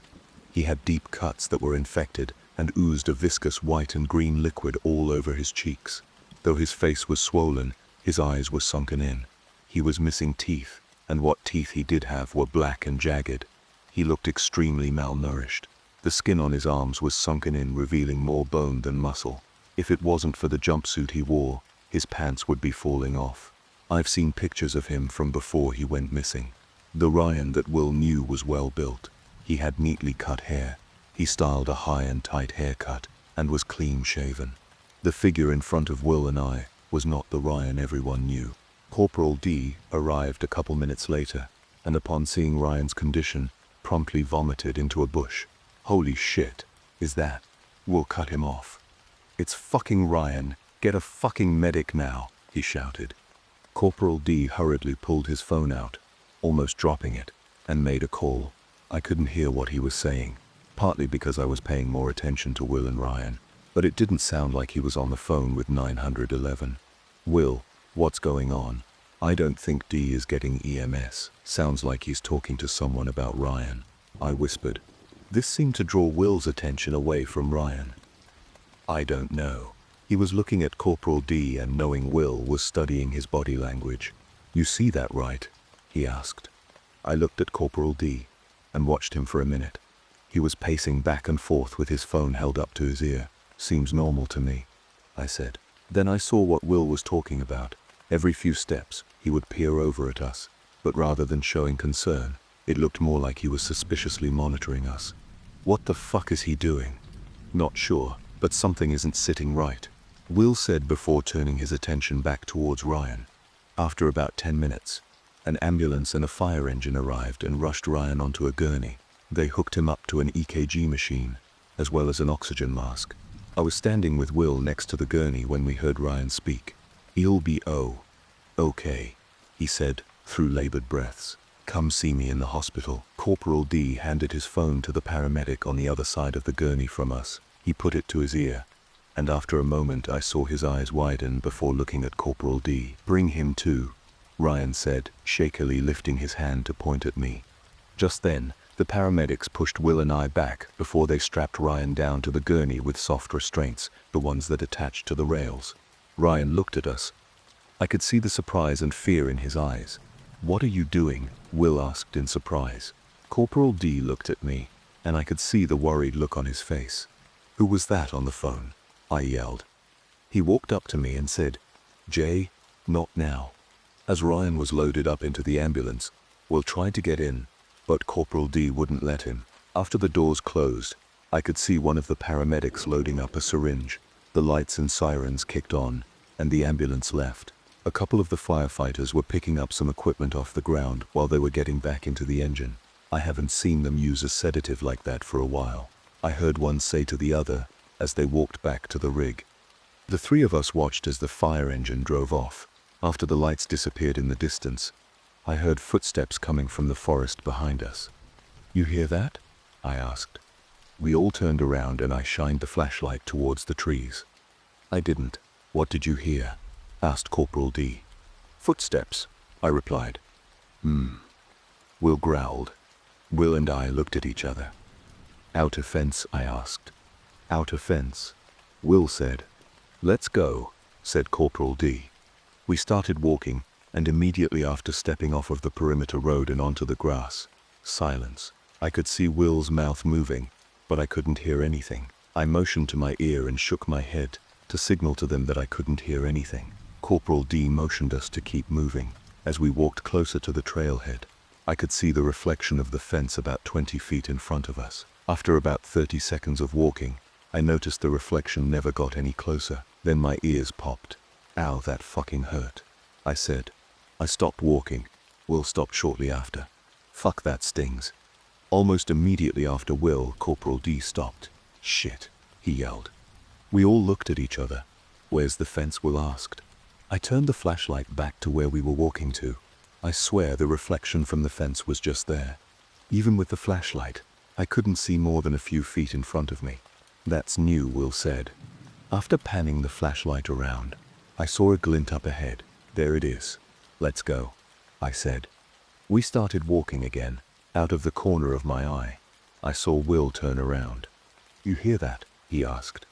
I handed the flashlight to Corporal D and turned around, walking backwards with Will. He already had pulled his flashlight and pointed the light straight ahead. Sounded like ceremonial drumming. I don't hear anything. I squinted my eyes to try and see where Will was looking, but his light barely pierced through the void-like darkness in front of us, enough to see maybe 10 feet in front of us. You okay, Will? I asked. Yeah, I'm fine, Will huffed. We turned around and continued walking. So, you gonna tell us what that phone call was about? Corporal D dropped his head. I can't. Will stepped in front of Corporal D and stopped. His face was getting red. Bullshit, he yelled. What's with all the fucking secrecy, D? I'm already in deep shit for letting EMS show up fur. Corporal D cut himself short. His eyes widened, and his face showed that he let something slip. What the fuck do you mean first? I yelled. Corporal D turned towards me. Ever since I started, it feels like I need a top secret security clearance to know anything. Hell, I know even Will is keeping shit from me. I didn't even know about Ryan until today. Corporal D shot Will a surprised look. You told him about Ryan. Will looked like he was filled with boiling rage. Through clenched teeth, he growled. With this perimeter check bullshit tonight, he deserved to know. Corporal D sighed. Last time I checked, that's not your job to decide. So you were just going to send him on a suicide mission? Will asked. I could see Will balling his hands into fists. The look in his eyes showed he was ready for a fight. When I looked back at Corporal D, he looked dejected. Corporal, what the fuck are you hiding from us? From me, I asked. Why am I not allowed to know anything about what's been happening here? 1. Corporal D broke. Tears flooded his eyes, and he dropped to his knees. He set the flashlight on the ground and rubbed his eyes. I can't take this shit anymore, he wailed. D, it's not what I wanted to do. I knew what Will was going to tell you the second I saw him pull you to the side. Will unclenched his fists and rubbed the bridge of his nose. D, what the fuck is going on? I knelt down and picked up the flashlight. We received a message last night, Corporal D said, pulling his phone from his pocket. He opened up the media player and pressed play. I still have gaps in my memory from when I fell asleep to when I woke up 2 weeks later. All these years later, and I've tried everything from deep meditation to hypnotherapy. Hell, my wife even got me in to see a neurologist that specializes in dementia. I've regained a decent amount, but there are still gaps.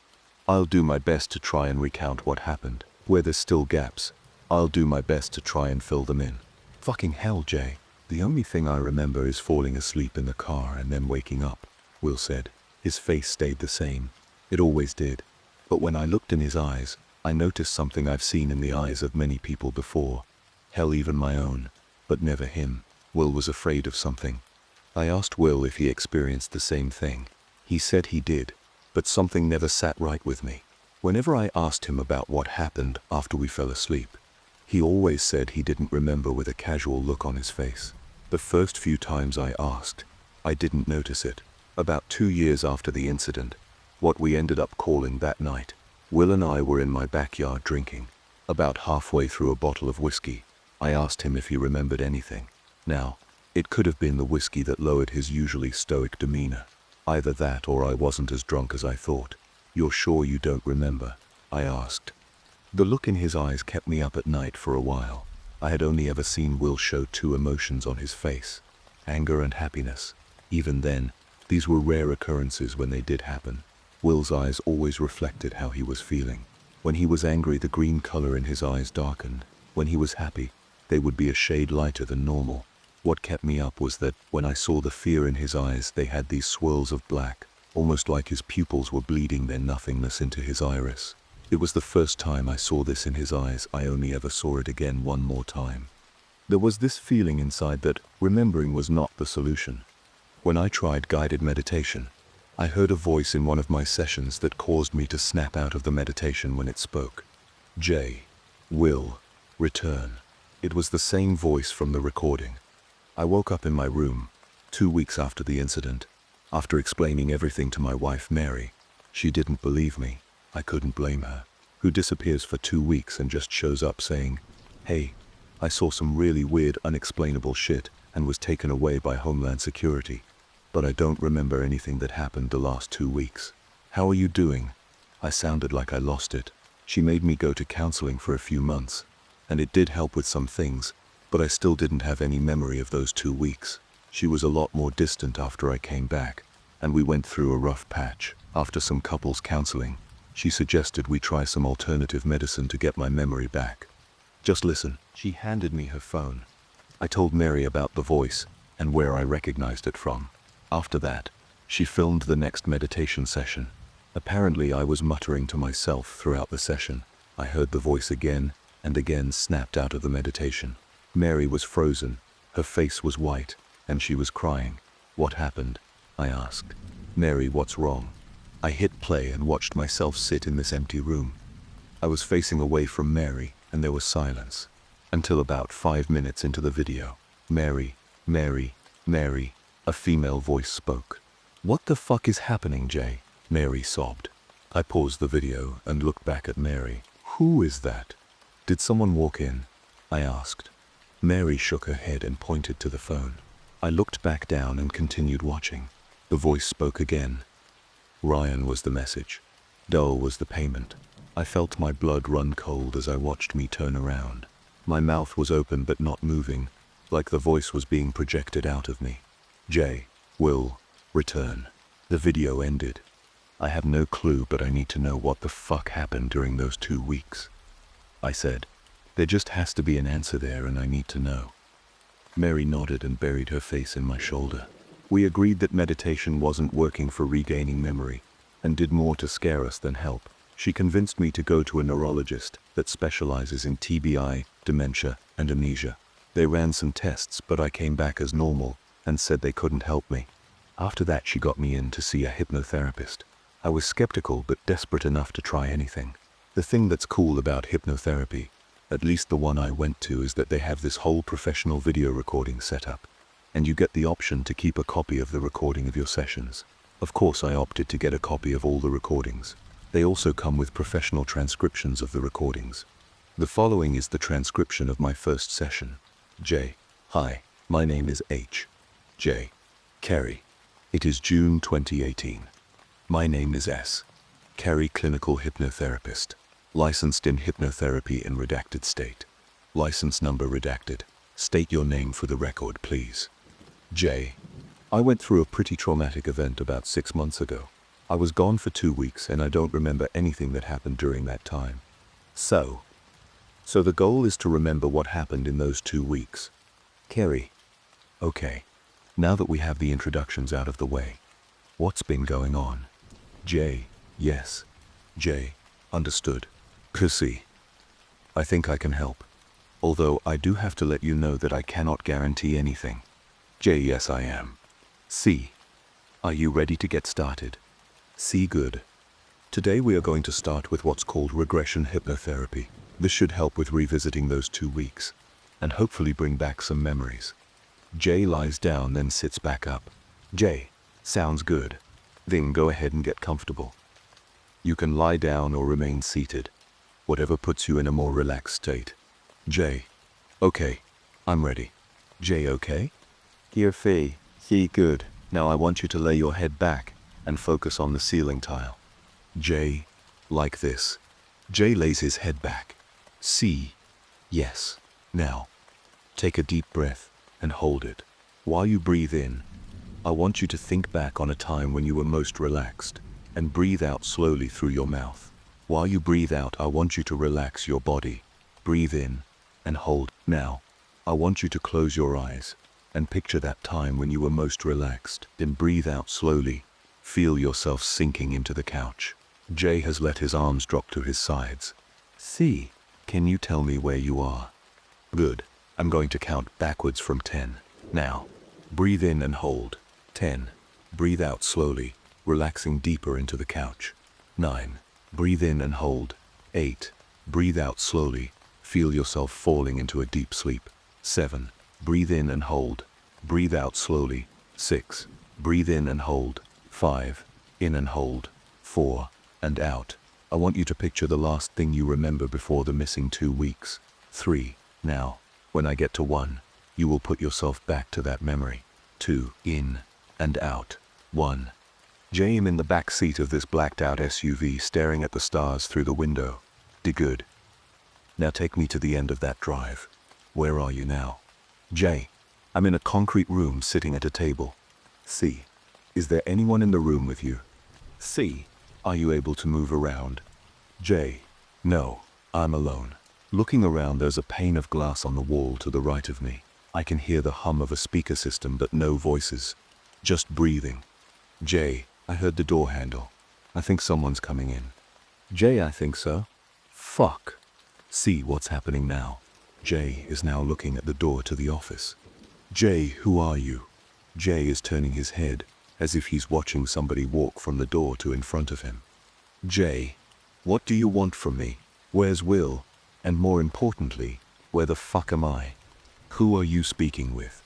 J. That doesn't tell me shit. Who the fuck are you? C. J. J. blankly stares at Carrie. J must retheme, member.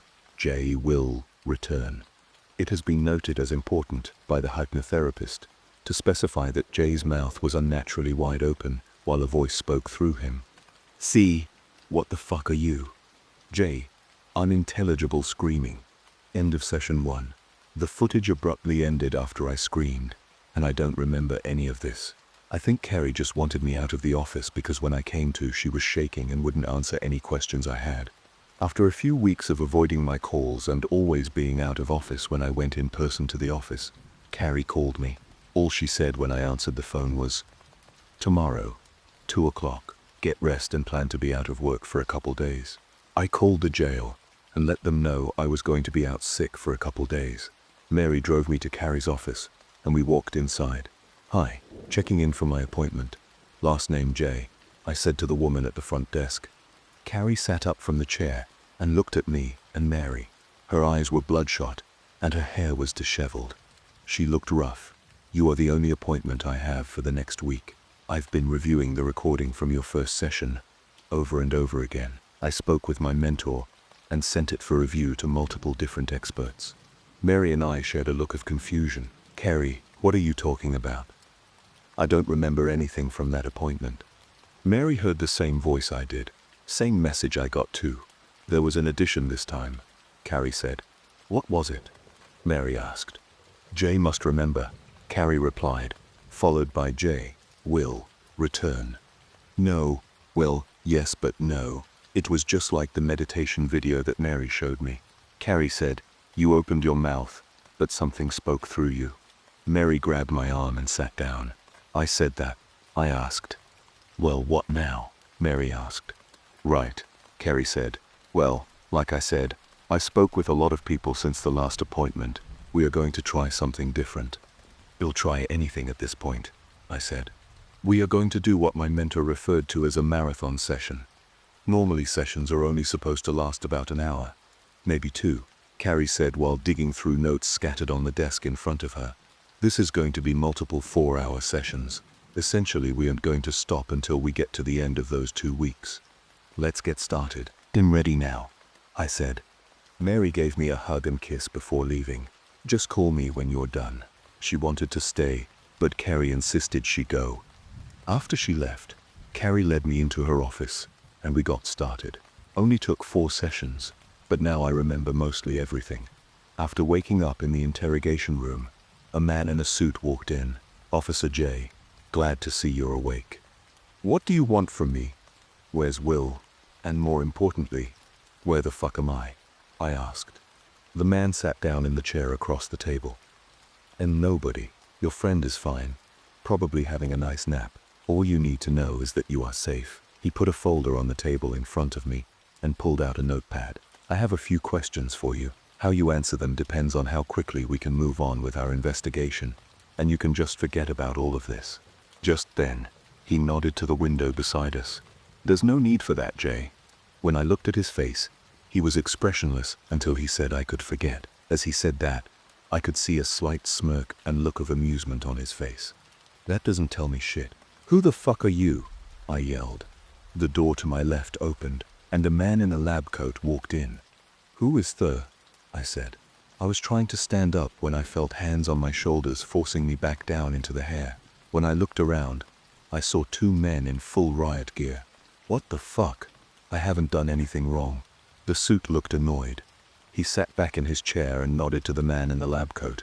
"Look, I've done this a lot over the years. Whenever anyone starts the way you have, we end up going to this method eventually. I'm trying to save time and get some straight answers, not some bullshit. I felt the needle go into my arm. It takes about 30 seconds to take effect. The man in the lab coat pulled a vial of clear liquid and a syringe from a box he sat on the table. This will help you calm down and give us answers, the man in the suit said. You haven't even asked me any questions, I yelled. Walk me through what happened last night, he said. Once completed with the injection, the 3 other men in the room with us left. After a minute, there was a warm feeling that poured over my body. It felt like putting on clothes fresh out of the dryer. What do you want to know? I asked. I took him through everything that happened. The first perimeter check with Val, finding Ryan and walking for what felt like miles to the clearing. I stopped when I got to the part of being swarmed by the footsteps. We stood there with our backs to the sapling. I could hear the footsteps all around us, and they were getting closer and closer. Then everything went black. I felt a sharp pain in my head, I said. The man in the suit, who had been writing notes while I spoke, sat back and looked at me curiously. What happened right before it went black? Think back to the pain. Describe it, he said. You know that feeling when you hear a sharp whistle, like that really sharp pain in your head? I asked. I do, he said. Is that all you remember? I thought hard about that moment. Suddenly, I was able to see it. What was in that cocktail you guys shot me up with? It's like I can see everything playing in front of me. Just slowed down, I said. And you didn't know that before? He asked.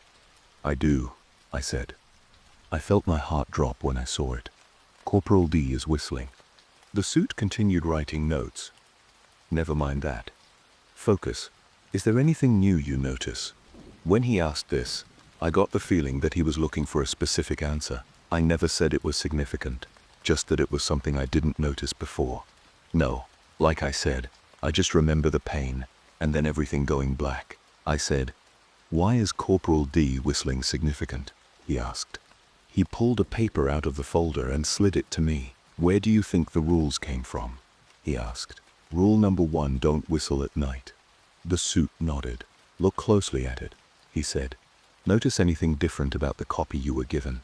I picked up the paper and immediately saw the unmistakable title, 5 Rules Every Officer Must Follow to Survive Graveyard. This one was old. The page was stained by the oil of years' worth of fingers touching it. This is the original, isn't it? I asked. I looked it over carefully. All the rules were there. The wording wasn't any different than what I saw before. That was until I got to the very bottom of the page. Created by Agent Smith, J. 1975, I read. When I looked up, I saw the suit was watching me. I looked closely at him and noticed his hair was white, and his face wore the wrinkles of years of stress. You're Agent Smith, aren't you? Do you know what the woman wants with us? I asked. Agent Smith smiled with amusement and chuckled softly. Yes, that's me. His face dropped. No. He was cut off by the sound of wet footsteps approaching the door. Wrap it up, Smith, a voice said over the speaker. The footsteps stopped. I looked at Smith. He looked terrified. The room fell silent. After a minute there was a high-pitched laugh. He. Immediately after there were 2 loud smacks on the wall by the door. Jay will return. The voice spoke again. Smith looked at the window. Fuck, get us out of here. The lights went out. In the room there was only the faint red glow of the security lights pouring through the doorframe.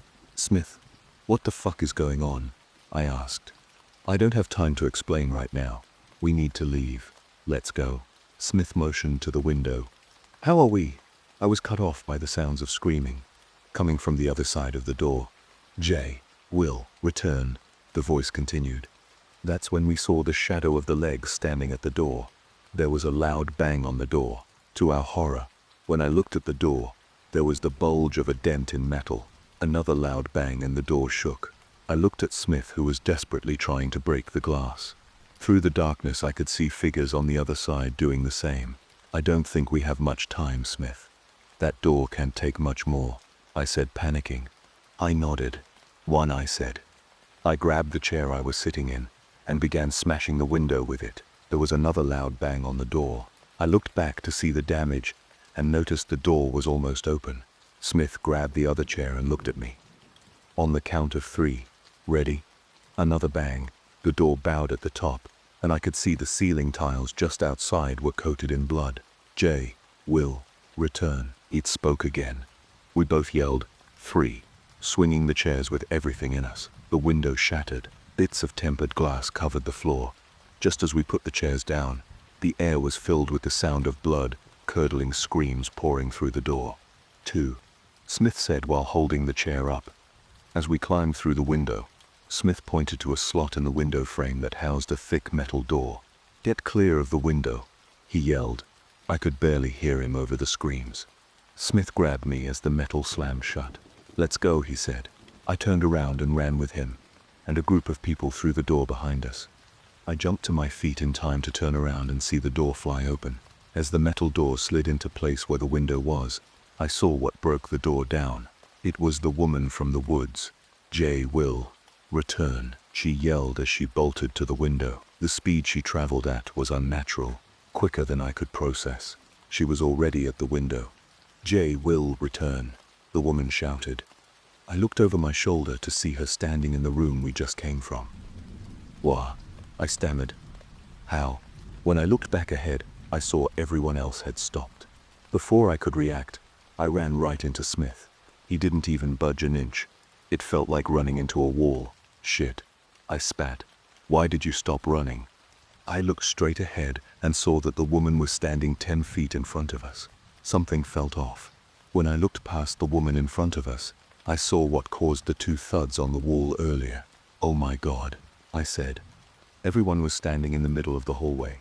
I looked around and counted 4 people, 3 men and a woman, all in suits. They all were frozen and shaking in fear. Jay, don't run, the woman in the suit said. The 2 men in riot gear that held me down earlier were pinned to the wall on either side of the door. The woman had taken their batons and driven it through their chest and into the wall, holding them up about 2 feet off the ground. They were cut up to the point of almost being unrecognizable. On the wall above the door, written in their blood, was, Jay, Will, return. Immediately after, every light flickered and went out, one by one until it was pitch black. Where's the emergency lights? One man asked. What do you want from me? I yelled.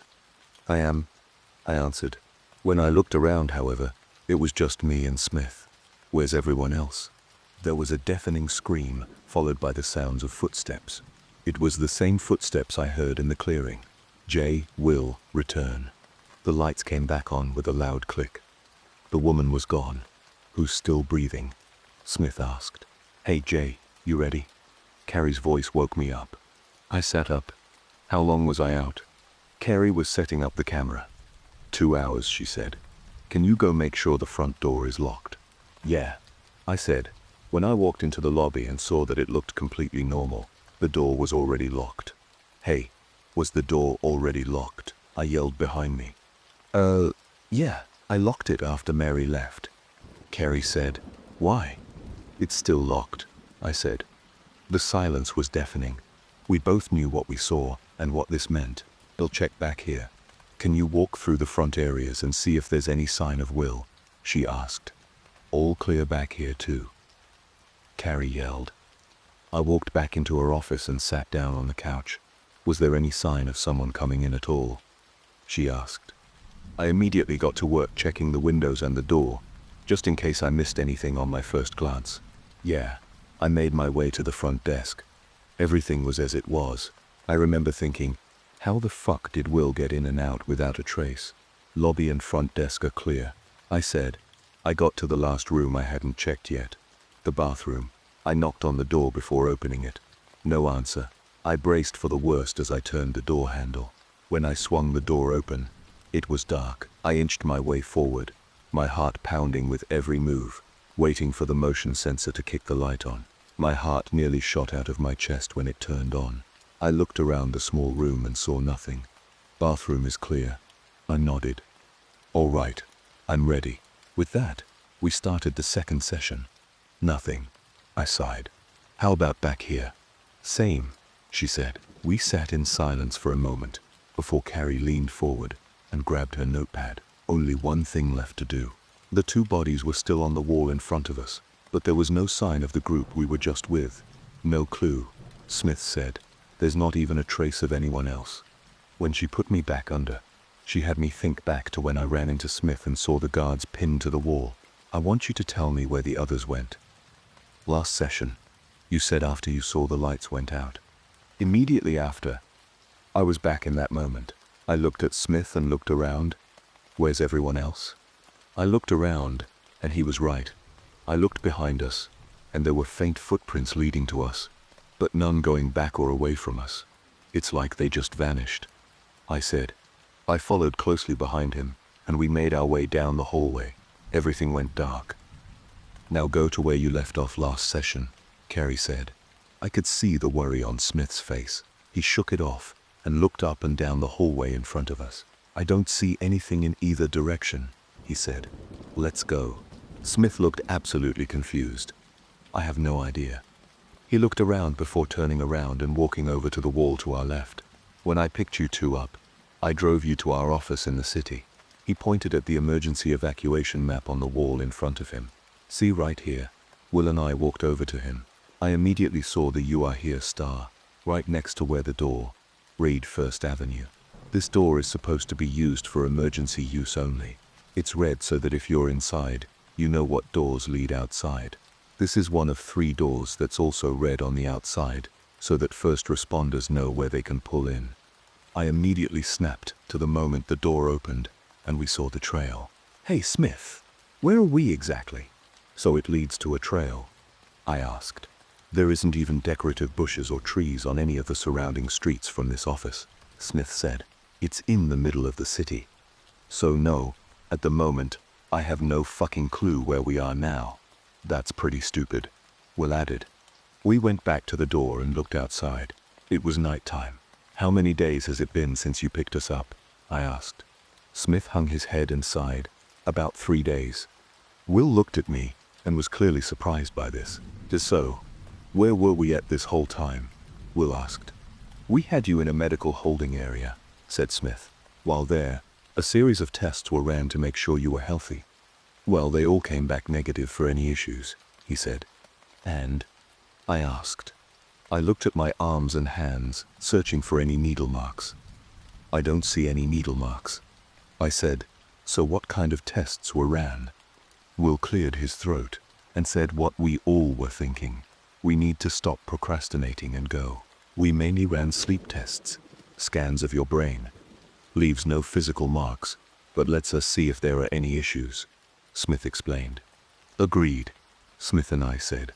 We stepped through the door and onto the trail. When we got about 30 feet from the door, we heard a loud clang. No, Smith whispered. We all turned around and expected to see the red door. What the hell? I asked. Seeing the door even closed would have been better, but all that stood where the door should have been was more trees. Well, that's not good, Will said. What made it worse was with the door open, there was a light source. Now there was only darkness. What way do we go now? I asked. As the words left my mouth, I heard a loud crack in the distance. Will looked at Smith. Did you hear that too? Smith, who was pulling out his service pistol, sure did. He turned on the flashlight and illuminated a group of large rocks a little ways in front of us. You two take cover there. I'm gonna scout ahead. I hadn't seen Will this worked up before and it took me by surprise. No, I don't, Smith. He makes a good point. Are you stupid? Will spat. That's a terrible idea. We are in the middle of the forest, don't know where we are, have been experiencing completely unexplainable things, just heard a loud crack, and your idea is to just run off by yourself and see what's ahead of us. I could barely see Smith's face in the faint moonlight, but he looked embarrassed. Besides, do you know where that sound came from, or what made it? I know I sure as hell don't. Jay, do you? I was interrupted by the sound of heavy footsteps approaching us from the rear. Will felt around. That fucking idiot. As quietly as we could, we rushed to the rocks and attempted to hide. When I got behind the rock, I felt Will grab my shoulder and kneel next to me. Stay low, he whispered. We sat there and listened as the footsteps walked right up to the rocks we were behind. I placed my hands over my mouth and held my breath. After a few seconds, I heard the sound of footsteps walking away. Me and Will sighed. "Where's Smith?" I asked, noticing it was only Will with me. Just then we saw a light shine from where we were gathered. I listened in horror as the footsteps went from walking to running. Bang! Smith's first shot rang through the air. He missed and hit the tree behind me and Will. Bang! Bang! Bang. 2 more shots missed their mark. The footsteps echoed through the forest. "Why?" I whispered. Will looked at me.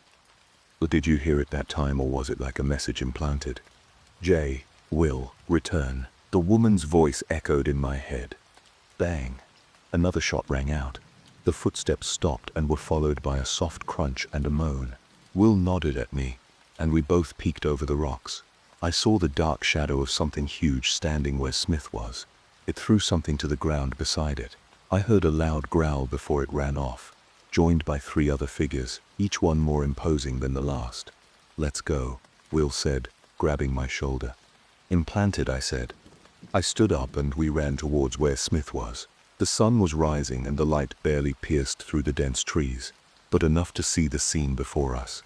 Smith was on the ground next to a tree, his body broken, and the look of pure horror would remain on his face until it was no more. "Why'd you do this?" I asked the body in front of me. After a moment of silence, Will nudged my arm. "Let's find some downed branches, and at least cover him until we can get in contact with a crew to come back for him." Will stood there solemnly. He was doing what he thought would give us the best chance. I nodded slowly. "Rest easy, Agent Smith." "All right." I looked around and gathered a couple branches. When I reached down to grab the last one, I dropped the rest on the ground. "Hey, Will, look at this," I said. "No idea," I said. "But doesn't it look like the same kind of style as the carvings on the tree in the clearing?" I wiped away some moss to reveal deep carvings of straight lines. It didn't look like runes, numbers, or letters. "What is it?" Will asked. I looked closer at it and realized that there was a piece missing. "Looks like it broke in half, long ways, and is missing the rest.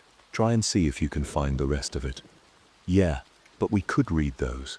"I have no idea what it says," Will said. Will nodded and began to look around where we were. "It didn't take long. Found it," he said.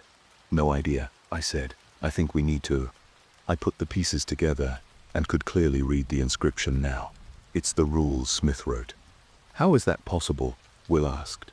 I was cut off by a piercing, high-pitched ringing in my ears. Then everything went black.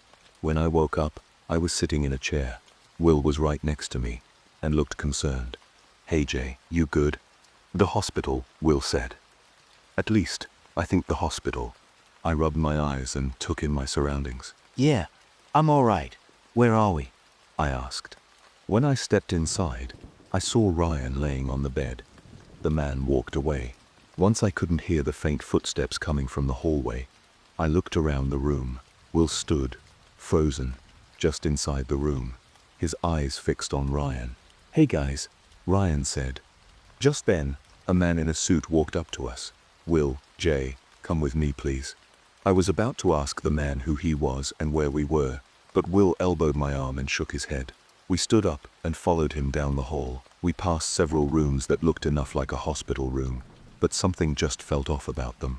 There was all the normal equipment, but none of the rooms were numbered. We stopped at the end of a hallway in front of a room. "This is your stop." The man motioned us into the room.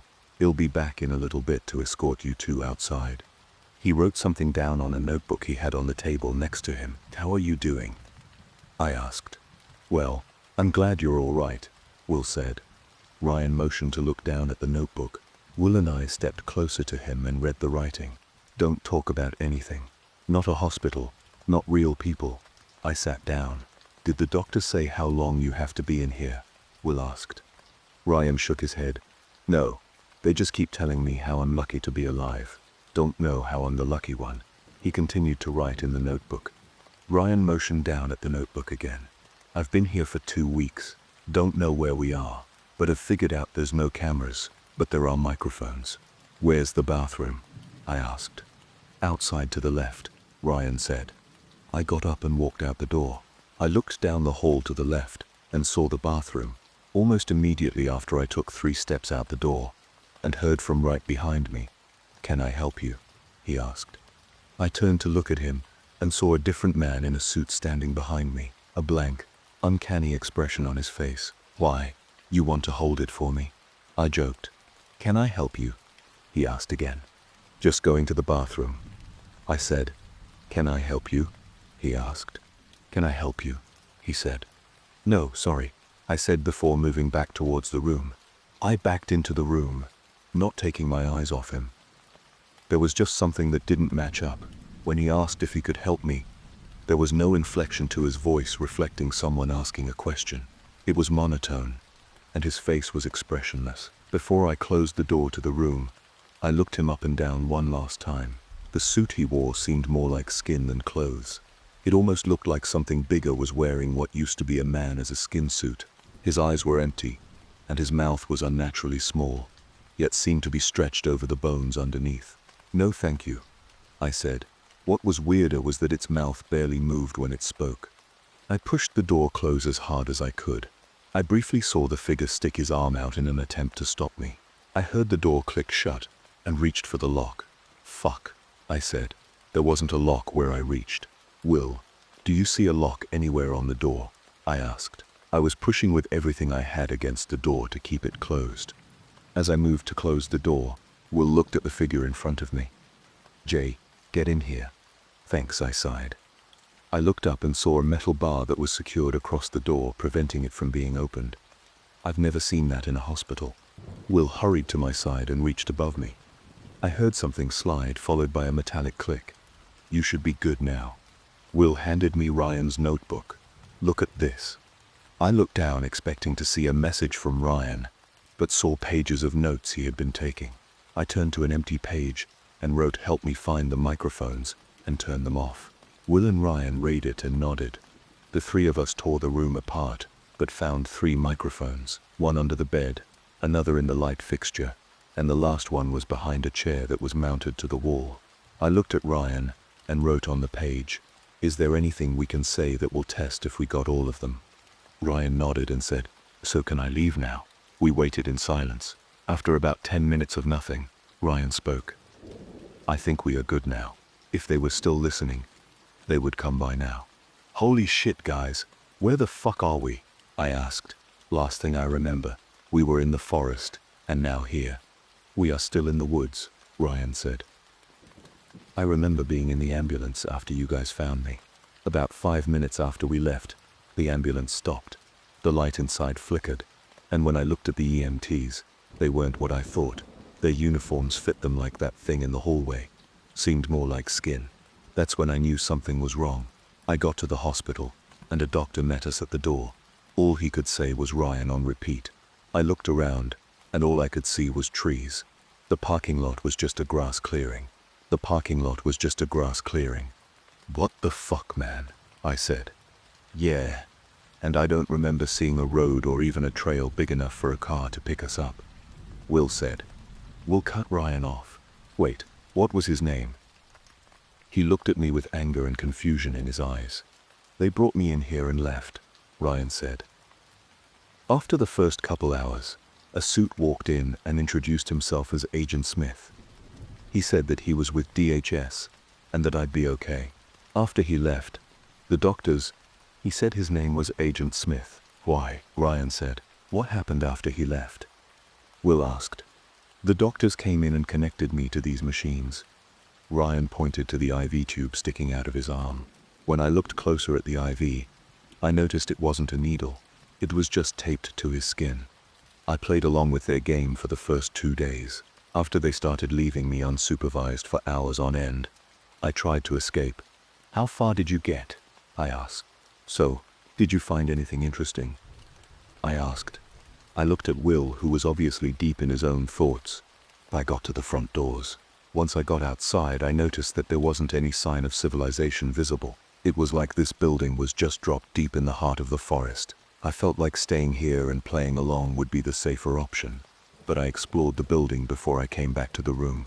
Ryan said, "There's a basement. I went to look down there, but when I opened the door, I heard talking, so I left. I also found the roof access." Ryan said, "I was able to get onto the roof without being stopped. When I looked around, it confirmed my thoughts from the front door. When was the last time you saw Agent Smith? Will asked. About 2 days ago, Ryan said. How long did you say you've been here? I asked. About 2 weeks, Ryan said. Why? What's up? We were just with Smith and watched something huge break him in half. Will said. How is that possible? We just woke up a few days ago. Let me ask you this, Ryan said. How long was I gone? For me, it's only been a few months, Ryan explained. Time seems to work differently here. I have no idea why or how, but it does. When I looked closer at Ryan, I noticed something. He didn't look like how we found him. In fact, he looked healthy. Another thing that I realized was that he didn't question who I was or why I was here. Maybe it was because I was with Will and he trusted him. But, based on everything that has happened to us, I know if I were in his shoes, I'd be questioning everything and everyone. I picked up Ryan's notebook again. Hey, Ryan. When did you start writing things down here? About 3 years, Will said. I could hear the pain in his voice when he said it. About a day or two after I got in this room. Why? He asked. Yeah, why? Ryan said. I flipped to the first page and began skimming the pages, just trying to get a grasp on this time issue. I'm seeing if there is anything you wrote down that might help. Most of the early pages were just observations. I got to a page titled Day 5 and felt a chill go up my spine. You're the only one that's written in here, right? I asked. I showed Will the page, his face turning red. Why would you write J. Will, return, over and over and over again? Will asked. I did not write that, Ryan said, panic flooding his voice. I grabbed the book and kept looking through the pages. Day 10 was on the top of the last page I looked at. Day 10, I said. I looked at Ryan and could see the mention of this day shot a look of worry across his face. I read out loud. Agent Smith brought visitors today. I paused when I saw the next line. When I began reading again, my anger and confusion were clearly evident in my voice. Will and Jay were brought into the room. They don't know where they are. They didn't stay long because Smith needed to leave and had to take them with him. I looked at Will. I don't remember this, do you? I asked. Was Day 10 the first time we met? I asked. Ryan sighed. This is the 4th time. Will shook his head. Oh, Ryan, how many times have we come in here? He asked. Ryan looked at us in shock. Yeah, why? He asked. How did you know his name? Will asked. Ryan looked around like he was searching for an answer. He stammered. You told me. Just then, I heard footsteps approaching. Ryan took off the hospital gown he was wearing and revealed the uniform he wore. It was the same uniform me and Will wore, only it was completely intact. Where did we find you? I asked. In the forest. It was after I went missing with Will, Ryan said. Will checked the door. Lock is still there, so we have some time. He turned back towards Ryan. Then how did you know about the ambulance? His voice seethed with rage. Ryan went from looking nervous to confused. Well, yeah, it was, just an ambulance. You guys not remember? I looked at Will. He was just as confused as I was. Ryan snapped from confusion to realization. That wasn't you guys, was it? He said. Looking back, it was almost like you guys knew the ambulance would be there. I tried telling you we shouldn't walk on the trail, but both of you insisted it was safe. I saw sweat begin to bead on Ryan's forehead because you guys flagged them down. Was it just an ambulance? I added. Is there any way out of here that isn't through the door? I asked. So there's land spirits, forest giants, shapeshifters, feds, and ghosts. That's what we've encountered so far. Will said. Now we have to worry about mimics. No, Ryan said. There was a loud knock on the door. Can I help you? We heard the monotone voice of the creature on the other side. We all looked at each other and nodded. Well, guess there's only one way out. Wait, Ryan said. Where did you guys find me? He's right, Will said. Will unlocked the door and counted down from 3 with his fingers. Let me go first. I'll guide us out. Ryan said. No time, I said. We need to go before any more show up. We walked through the door at the bottom of the last staircase. Anyone else think it's weird that we haven't encountered anything else? I asked. The door opened, and the creature was standing there. Can I help you? its arms reaching for us. Its fingers were unnaturally long and came to a sharp point. Ryan kicked the thing in the stomach. It staggered backwards, far enough for us to get around it. "This way," Ryan yelled. We followed him down several hallways and a couple staircases. "This should be the lobby." We walked through the small hallway and into a large open room. I could see the shadows of rows of chairs. "Looks like a lobby to me," I said. "There, that's the way out," Ryan said, pointing to a wall of windows across the room from us. "The door should be right in the middle of those windows." "Don't jinx it," Will said. We ran across the room, dodging chairs and tables. When we reached the windows, I saw the double doors. "Finally," Will said, looking around outside through the window. Something didn't feel right. "Wait," I said. "Something's off. Getting here has been too easy." "He's right," Ryan said. "There's another door down this hallway," he said, pointing to our left. We walked over to the small hallway and saw the door he was talking about. "Looks like a fire exit." I looked closer and saw the wire leading from a sensor on the door frame up to the fire alarm on the wall above it. "Any chance that's still functioning?" I asked. We made our way back to the front door. "He'll go first and see if there is anything out there," Ryan said. "Don't really feel like finding out," Will said. "Who knows what that alarm will attract." Will slowly opened one of the doors and nodded at Ryan. "If there's anything off, run back here, and we can find another way." Ryan nodded back. "Flag us down if it's safe." Ryan ran out of the building and made it to the tree line. We couldn't see him after that. "Do we trust him?" I asked. Will sighed. "We have to. Who knows what the fuck is actually going on, but we just need to get back." We waited in silence for a few minutes. I tapped Will on the shoulder and motioned to him that I was going to check the stairs. He nodded, and I slowly made my way back. I cracked the door to the stairs and listened. I could hear the sound scratching. "Can I help you?" echoed from above. I shut the door again and hurried back to Will.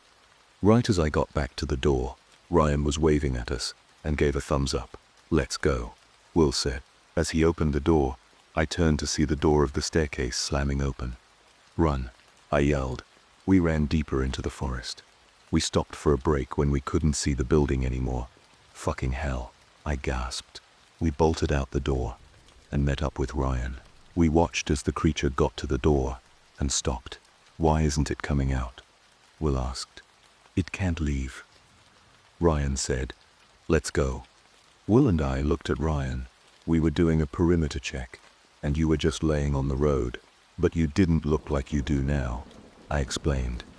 "Okay," Ryan said. "Where did you guys find me?" "What does that mean?" Ryan asked. "You looked like someone sucked the life out of you," Will said.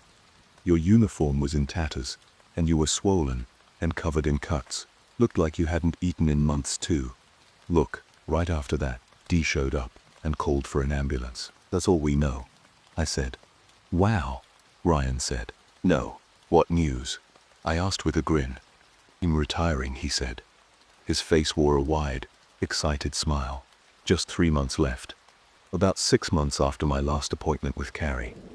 I picked up an overtime shift working swing shift on one of my off days. When I got into the briefing room, I sat at the open seat next to Schmidt in the back of the room. "Hey kid," he said. "You hear the news?" I felt my whole body tense up. When he asked, "Yes, sir," I said, a slight tone of reluctance in my voice.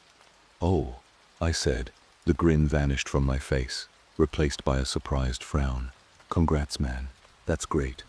Before either of us could say anything else, Sergeant Wells walked in the room. He was a tall, lengthy native.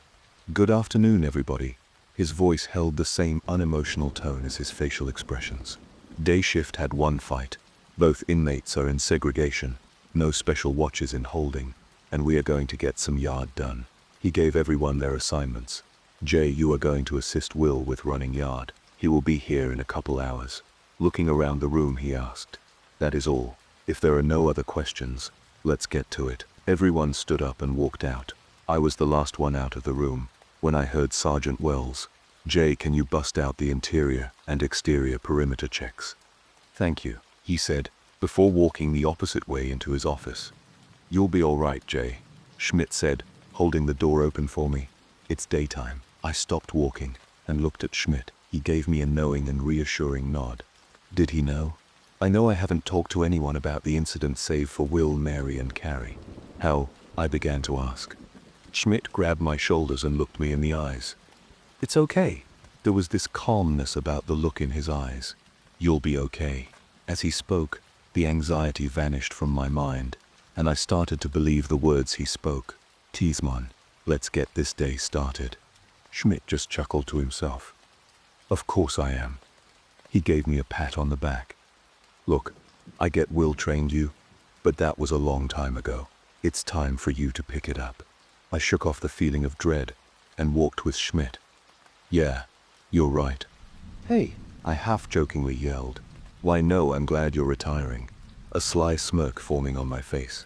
Because once you're gone, we can stop taking turns watching you. I said. Oh yeah? Schmidt said, a look of intrigue washing over his face. Why's that? Well, we all have to take turns watching you. I said, we have to make sure you don't forget where you are. I laughed when I saw the look of anger and confusion on Schmidt's face. I laughed. Harder. Hey, at least we stopped carrying spare diapers to give. What the fuck is that supposed to mean? He asked, a hint of annoyance in his voice. It was one fucking time, Jay. Schmidt yelled. The mix of laughter, anger, and embarrassment had us both keeled over, struggling to breathe. After a couple seconds, Schmidt shot up, a look of horror painted on his face. Uh-oh. He'll see you in a little bit, Schmidt said before running past the bathroom and into the briefing room. Concern quickly replaced the laughter in my voice. What? I asked. Sergeant Wells came out of the briefing room door as Schmidt ran in. Not again, he said, half concerned and half laughing at the situation. Jay, I thought it was your turn to bring the diapers. Try not to think about it until we are done with this, Will said. Not saying you're wrong. I feel it too. Just don't think about it. When we got to G-Pod, we repeated the process. As the last inmate walked past, I called out 1919. As Will followed me out, I reset the timer. We stood there watching the yard in silence. After a minute, a nervous-looking inmate I didn't recognize walked up to us. Excuse me, Colorado J, he said. His voice was shaky. Can I go back in? I don't feel safe out here. I eyed him curiously. If one goes back, you all go back. Officer Will warned you guys of this before we came out here. He definitely did not look like the type to scare easily, let alone be threatened.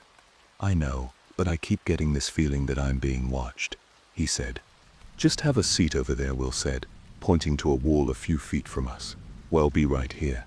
You don't have much longer left. He nodded and sat down where Will pointed. About 5 minutes later, the nervous inmate got up and started walking around. Not thinking about it, Will and I continued to stand there and watch. My watch started beeping. Time's up. Let's go, I yelled. I held the door open and counted as the inmates walked back in. 18. I yelled to Will. After the words left my mouth, my face dropped. We're down 1. Will ran past me through the door. Shit, he yelled. I followed, and we got into the yard. What the fuck? I said, looking up. Not 3 minutes earlier. It was sunny out, not a cloud in sight. Dark, dense clouds filled the sky, and the low rumble of thunder in the distance. We split up and searched the yard. It didn't take long to find the missing inmate. Jay, Will yelled. I found him. I ran over to Will, who was already placing a tourniquet on the inmate's right arm. There were large open slices going up and down each arm. Without hesitation, I put a tourniquet on his other arm. What the fuck happened? I asked. Immediately I realized it was the same spot inmate Smith had zoned out. Will felt the inmate's neck for a pulse. Nothing. He shook his head, then began to run for an AED, and notified control that EMS was needed. When I got back, Will was already beginning compressions. One more cycle and it's your turn, he panted. I got the AED prepped and swapped with Will. Cut his shirt, I said. Will grabbed his shears and cut open the inmate's shirt. We both jumped back when his chest was exposed. How the fuck is that possible? I yelled. There, on his chest, the words I tried, he died were carved deeply into his skin. That's fucked, Will said. I jumped back into compressions While Will attached the AED pads, we ran the cycle, each taking 3 turns. The AED didn't detect any rhythm, and when EMS got on scene, it didn't take them long to call it. Sergeant Wells got our statements before clearing us to go clean up, standing there with EMS, and Will seemed like an eternity. About 20 minutes later, Will and I were cleaning up in the locker room. His back, I said. You said there was blood on his back, right? I asked Will. Yeah? Will said, wiping blood off his arms. I grabbed a towel and wiped my own arms off. If he was laying face down, with his arms underneath him, how would he have blood coming through the back of his shirt when you got there? I asked.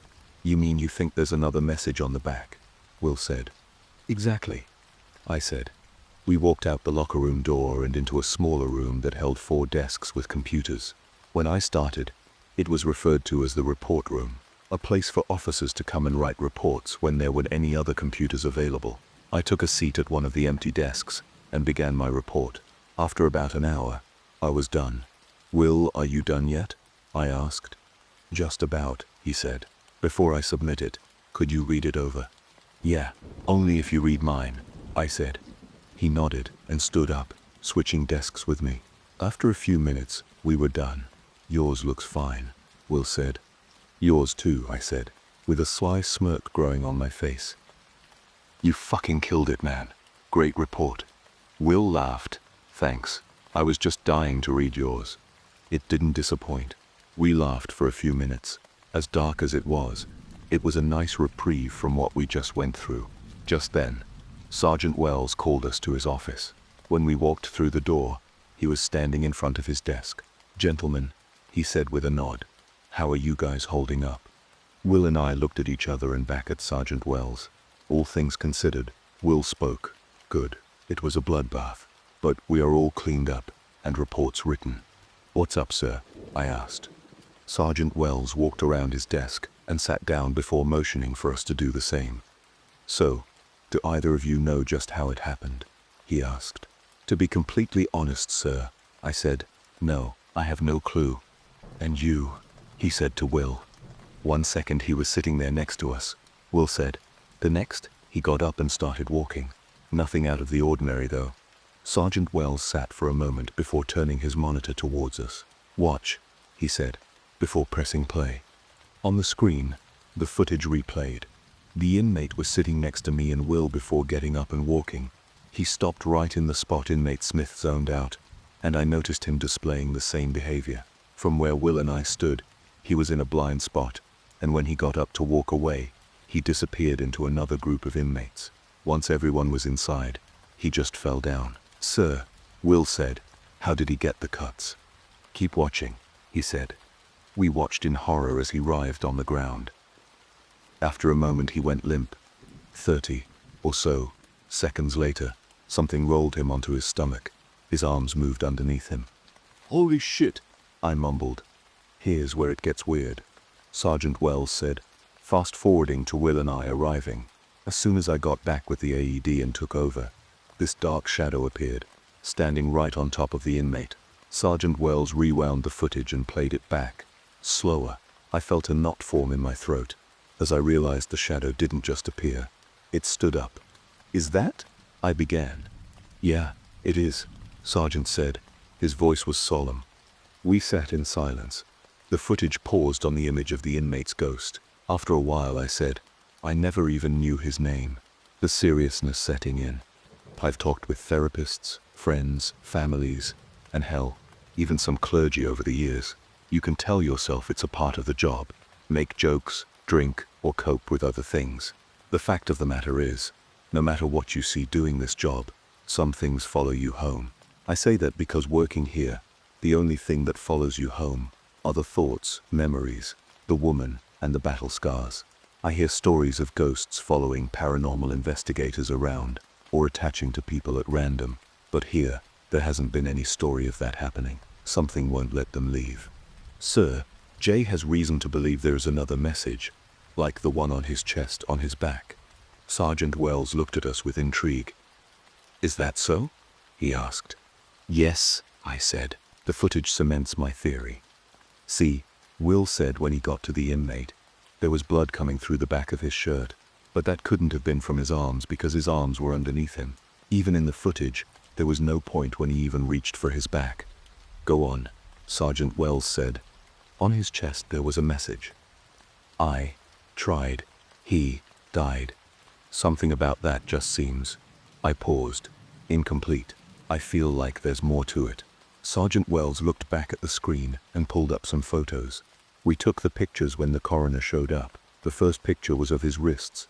They aren't clean cuts.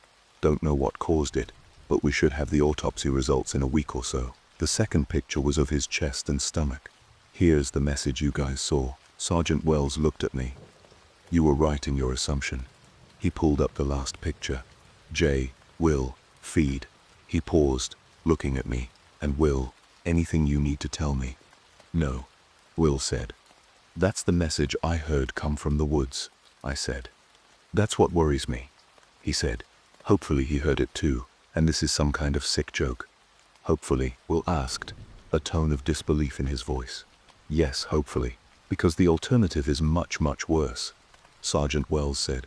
"If this is an unnatural force as we suspect, this won't be the only body you'll see." Outside his office door, we could hear Graveyard coming into the briefing room. "Sounds like it's almost time to go home," Will said. "I hope you're right, Sergeant," I said. We all stood up, and Sergeant Wells walked us to the door. "Let me know if you guys need anything. Thank you for the help today." As we walked into the hallway, I felt this overwhelming sense of dread. Val rounded the corner and froze when she looked at us. "What's wrong?" I asked. Will and I walked up to Val. Her eyes never moved. They stayed fixed on where we were. "What the fuck is that?" she yelled, pointing behind us. I followed her shaking hand and saw this black mist forming right behind where me and Will were just standing. "No," Will breathed out in a defeated tone. Before I could react, the realization hit me. There was a shadow in front of us, and Val had acknowledged it. I opened my mouth to speak, but nothing came out. I turned my head to look back away before the shadow had fully manifested. I saw Val's eyes were still fixed on whatever was behind me. Her eyes were wide and tears were beginning to form. Her mouth hung open in shocked silence. "Will," I pleaded, hoping he would have some solution.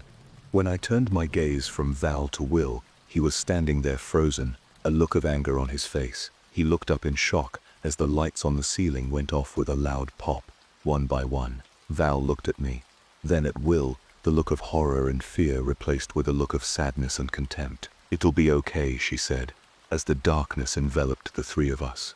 I felt a freezing cold breeze on my skin, shortly followed by the sound of a pained scream. I closed my eyes and winced at the thought of what Val was enduring. It was quick. Almost as soon as the scream started, it stopped and was followed by a hollow thud, much like the sound of a sack of potatoes falling on the ground. "Jay, you okay?" Will's voice cut through the silence. When I opened my eyes, the lights were back on, and Will was standing next to me looking at the ground beside us. "Yeah, I'm goo." I looked down and saw Val. She was laying on the ground. Her body was broken, but she was breathing. "Shit," I yelled. Sergeant Wells rushed to us and dragged Will and I into the briefing room, while the medical staff tended to Val's. "What happened?" he asked. Will and I looked at each other, and then back at Sergeant Wells, almost at the same time. We said, "Rule 3. Sergeant Wells pinched the bridge of his nose. "Fuck. Make sure you guys write a report on what happened, and go home, or review the footage and see what it was." "You don't need to," Will said. "What do you mean?" Sergeant Wells asked. Will looked at Sergeant Wells. The anger returned to his face. "It was the spirit of the inmate from earlier." "How do you know for certain?" I asked. "Well, 2 reasons," Will said, sitting down at a table behind him. "First, Val is still breathing, which means it's young and not as powerful as the others. Second, I caught a glimpse of it when I was turning around. It was the same face that stared back at me earlier. Only difference with this was that there was absolutely no life to his face at all. Something about what Will said made me feel ill. "I'll be right back," I said, running towards the locker room. Once I got inside, I splashed water on my face for a moment and felt the color return. When I walked back into the briefing room, I heard Will and Sergeant Wells talking. "You need to talk to him." "I know, but I don't need him getting..." Will cut himself off when I walked in the room. Jay, you feeling better? Tell who what? I asked. Will hung his head and sighed. You doing anything tonight? He asked. No, I said. What do we need to talk about? Will sighed. Let's wrap it up here and we'll get a drink. Okay, I said, still confused and slightly suspicious of what Will needed to talk to me about. As we finished our reports on what happened to Val and got ready to leave, Sergeant Wells' voice yelled, filled the room. Fuck, why? I looked up from the computer as I logged off. What's wrong, Sergeant? Sergeant Wells was standing in the doorway. He was out of breath. The woman he breathed. Fuck. He bent forward, placing his hands on his knees, and took a deep breath, and nodded. Okay, I think I'm good now. He stood back up and looked at me and Will. I was watching the footage from the yard, and I noticed something. I thought we already watched all of it, Will said. I backed the footage up to when the guy dropped, this time from a different camera. Sergeant Wells sat down and put a thumb drive into the computer. Watch. He zoomed in on the inmate and just on the other side of the fence. She was there. Holy shit. I said. Keep watching, Sergeant Wells said. As the footage played on, the woman stood there staring at the inmate. Her mouth was moving and she held a hand up towards him. Right when he fell to the ground, she looked up at the camera, winked, and vanished. Another message. Sergeant Wells sighed. Well, we knew that. Will said. This is different though. I said. Ryan broke a rule. The consequence was him vanishing. Him being a message was more of a convenience. This was deliberate. They went out of their way to send this message to us. What do you mean, Ryan was the message? Will asked. Will, I know I said that I'd stop asking. I said, internally bracing for the usual frustrated answer. What do you remember from the incident? Will sighed. Everything. I felt my heart rate rise. I expected the usual answer, nothing. Now please stop asking. But this caught me off guard. What do you mean? A hint of surprised anger in my voice. Will looked up. A look of frustration washed over him. I remember it all, Jay. He sat down and let out a nervous chuckle. The frustration left his face and was replaced with a look of relief. I watched as his body physically reacted to him, unloading the metaphorical burden. After a moment, he looked back at me. Jay, I am so sorry. I know I told you I didn't remember. Why? I asked, still in shock. Why hide it? A look of shame and embarrassment now took hold of Will's face. I didn't want you to have to relive that night. A lot of shit happened, and I know you don't remember it. Jay, I didn't. I cut in. Will cocked his head slightly to the side. What?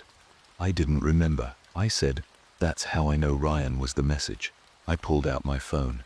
I went through a lot of shit, but I remember what happened. I flipped through my gallery and played the video Mary took of my meditation session. Holy shit, Will said after the video had finished. That was just one of the things I tried, I explained, but it wasn't the thing that brought my memories back. What else did you try? Sergeant Wells asked.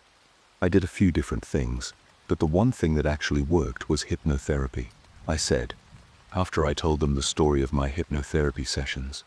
Sergeant Wells told us to go home for the day. Will and I stood up and walked with Sergeant Wells down the hallway. Wait a minute, Will said, stopping at a picture on the wall. What's up? I asked. Doesn't that building look familiar? Will asked, pointing at a picture. I looked closely at the picture and realized it was the hospital we visited Ryan in. Yeah, it does. It shouldn't, Sergeant Wells said. That was the old medical plaza. What do you mean? I asked. 20 years ago they built a new hospital down the road. It replaced the medical plaza, Sergeant Wells explained. When I was in high school, me and some friends went looking for that old building. We were going through an urban exploration phase. Only problem is when we got to where we thought it was, there was nothing there but a clearing in the forest. Maybe you guys went to the wrong spot? Will asked. That's what we thought. But when I asked my dad about it, he confirmed we went to the right spot. Sergeant Wells said, my mom used to work there, and all our doctor's offices were there, so we knew where we were going. Did you ever go back? I asked. The next day, actually, he said. My mom thought we were full of shit, so she drove me there.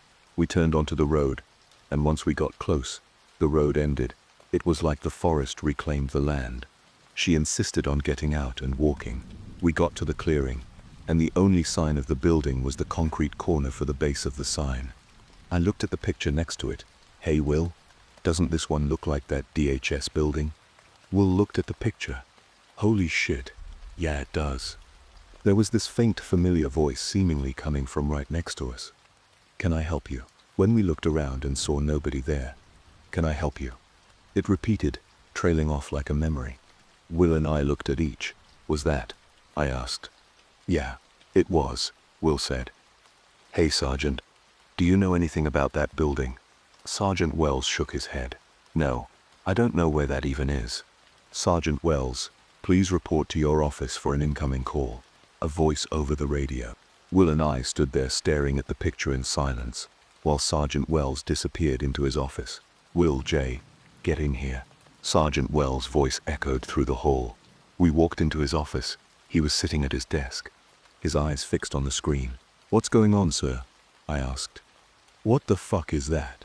He asked, pointing at the screen. I circled around him and froze when I saw the screen. It was Ryan.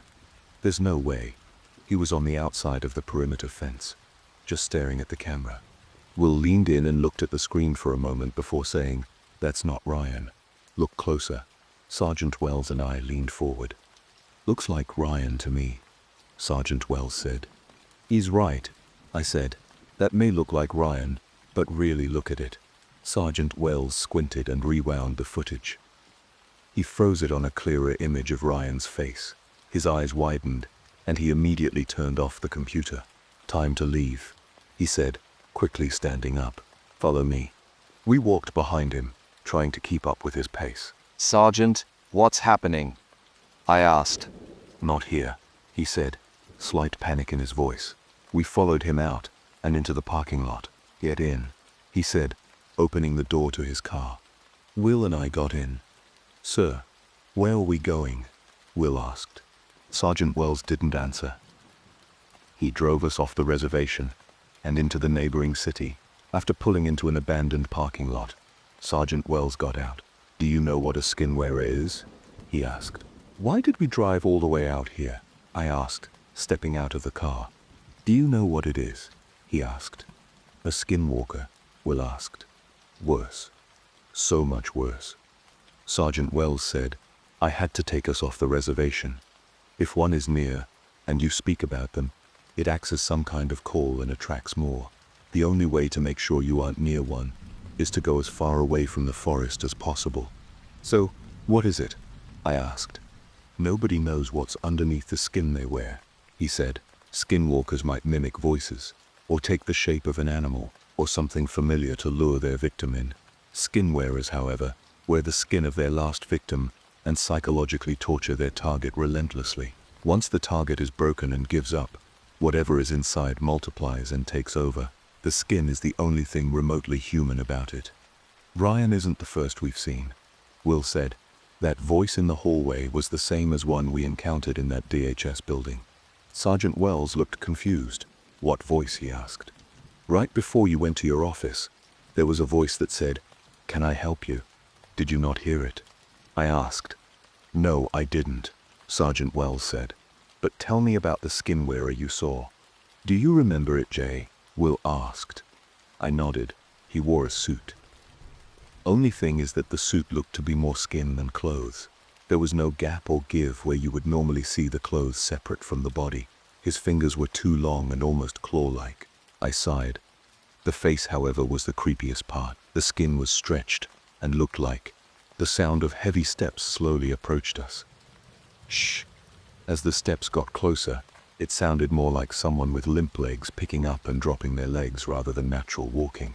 Jay, Will, feed. The voice growled the words out. Just when whatever was walking towards us should have stepped into view, everything went silent, like something had sucked all the noise of the city up and swallowed it. Jay, Will, feed, it said, quicker this time. There was a deep animalistic growl that echoed through the parking lot. I could feel the ground vibrate underneath me.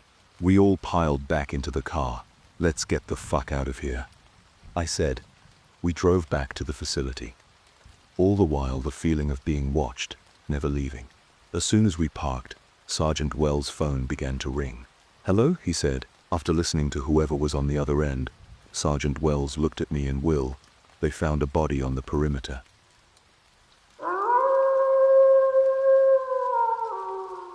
Crimson. Am I even human anymore? I looked down at my horridly bunched and mangled flesh within the thick coating of heavily warped skin. I tried to flex what used to be a hand, looking down at what was now nothing more than a mangled claw, a fleshy club with mold growing from the deep crevices that all the scars had left on me. My flesh shifts as I sit forward, nearly knocking me back onto the crimson grass. Crimson. My eye grew tired as I took in the new sight of my torment. It's nevermore. I sighed, looking around. I was in the midst of a field, alone and cold. There were almost no signs of life, but the occasional tree sprinkled into the cold crimson abyss. At least the trees were pretty this time. A lot better than the weird bunched roots of the last place. The trees were a deep maroon and looked almost breathing. It was almost uneasy. The sight of these breathing behemoths reminded me of a simpler time. Even if everything was fuzzy, I can still remember the friendly faces I used to know. I tried to think of more, like who these people were in my head or what they actually looked like. But that was all lost to time. My memory isn't what it used to be. Nonetheless, I couldn't dwell on that now. With any luck, there will be new people here, and maybe an escape for us. But for now, I'll just try to appreciate what was in front of me. The landscape blended reds and blacks, as if I were in deep space. It was almost hypnotic. The flowers were sharp and hostile, their black vines covered in hook-like thorns that dug into my flesh as I picked them. Their heads were so pretty. A red stringy crater was dug into the middle surrounding its black stigma that had been speckled with a deep red pollen. My 3 molded fingers bled as I picked the beauties, hooking them onto my loose skin like you would a proper suit. A small smile crept across my rug of a face. I couldn't help but wonder and pick them. The air was a nice chill. Not freezing, but not warm either.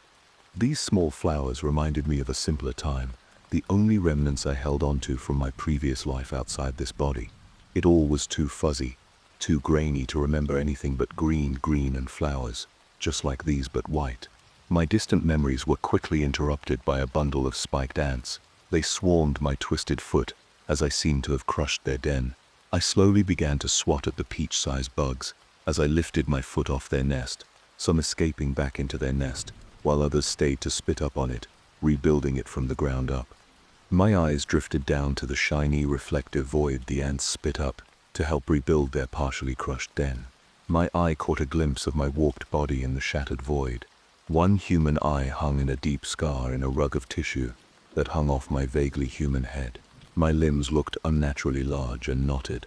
The weight of my matted flesh slowly crushed my posture down to something more ape-like than human. Seeing this disgusting display of my mangled form wiped any trace of enjoyment off my face. I let out another crushing sigh, whipping the black goo till its image was too distorted to make out. I caught myself wandering the sharp grassy plains with the oddly cold and unforgiving sun hanging above me. I'm not sure how I keep losing myself, but it feels like I move with an absent mind. Maybe I'm just wandering. I still couldn't find another soul out here though. The gentle breeze is slowly turning into a bone-chilling gust. If anyone else is out there, I'd give them a week before they all succumb to the freezing temperature alongside myself. As I absent-mindedly wandered, I was starting to notice there was nothing out here. Not even a bug in sight. I was truly alone. Aside from the monoliths in the distance, they reminded me of that tree line I saw earlier. And with nothing better to do but wait to freeze, I dragged myself towards them. Something about those grotesque trees shone a strangle ray of hope in this desolate hellscape. After what felt like days trudging through the sharp blade-like grass, I had finally made it to the tree line. The trees were a deep maroon with a black substance pumping through them as they breathed, almost like veins pumping blood through a person. As I entered the living tree line, I was hit with a wave of welcoming warmth. My eye was quickly drawn to my squirming flesh. The bugs under my skin came alive in an instant, wiggling and running all along my flesh and dead nerves. The worms weaved in and out of my bare flesh as they fed on my bloat as the other bugs would dig away further into me, laying their eggs in my shredded nerve endings. Typically the bugs were anywhere from the size of a coin to a peach pit. The bugs were more good than bad though. The worms ate any tumors that would riddle my body, while the others made sure I didn't outgrow myself any more than I had. A sudden burning in my throat snapped me out of the trance-like state. Watching the bugs left me in. I started hacking heavily, choking up a deep red sludge as my warped flesh crushed my lungs. As I finished spitting up the remainder of the sludge, my ears were piqued by a scrawny man curled up in front of me.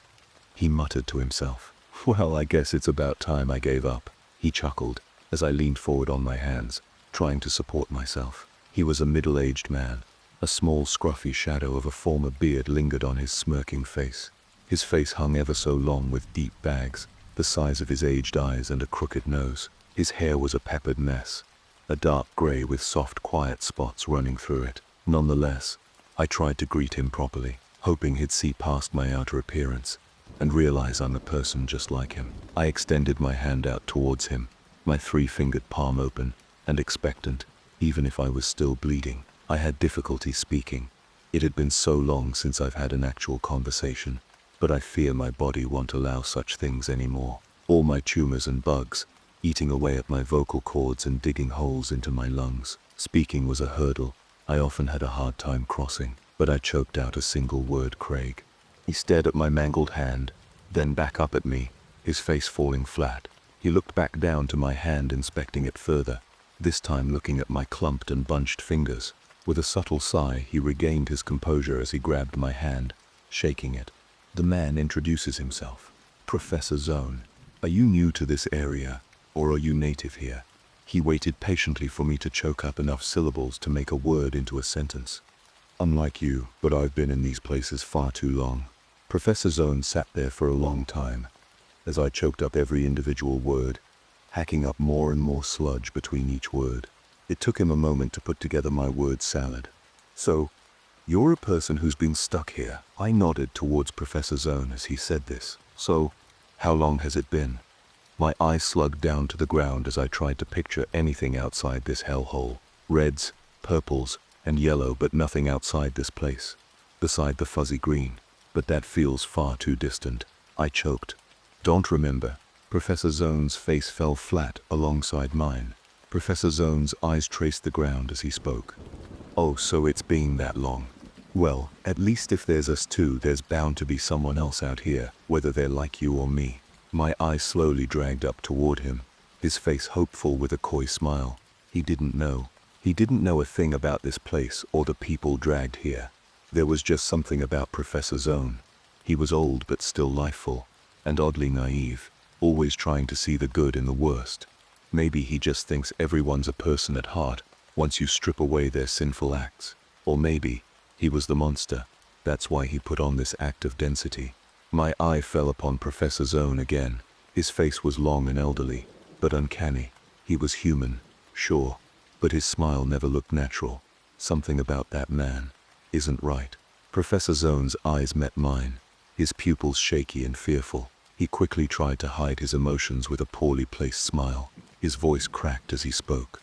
"Well, Craig, we probably should get back on the move and try to find something worthwhile. I mean, what more is there to do here? I'm starving, and the everlasting eclipse is slowly sinking out of sight, and I'd never sleep here too many bugs." I responded to his cry with a slight sigh and stood back up. Just nevermore. I slugged along with him, step after step, the ground growing more content, the further we moved into the forest of monoliths. The ground was growing oddly soft, but it didn't take too long until exhaustion slowly overtook me. Looking around, we hadn't moved too far because everything still looked the same. I'm sure we could get lost in the vastness of the forest alone, let alone all the dead land that sat beyond it. "I think this'll do, Craig. Sure, the bugs are still everywhere, but I'm not sure we could escape them to begin with in this pit." I didn't mind the bugs.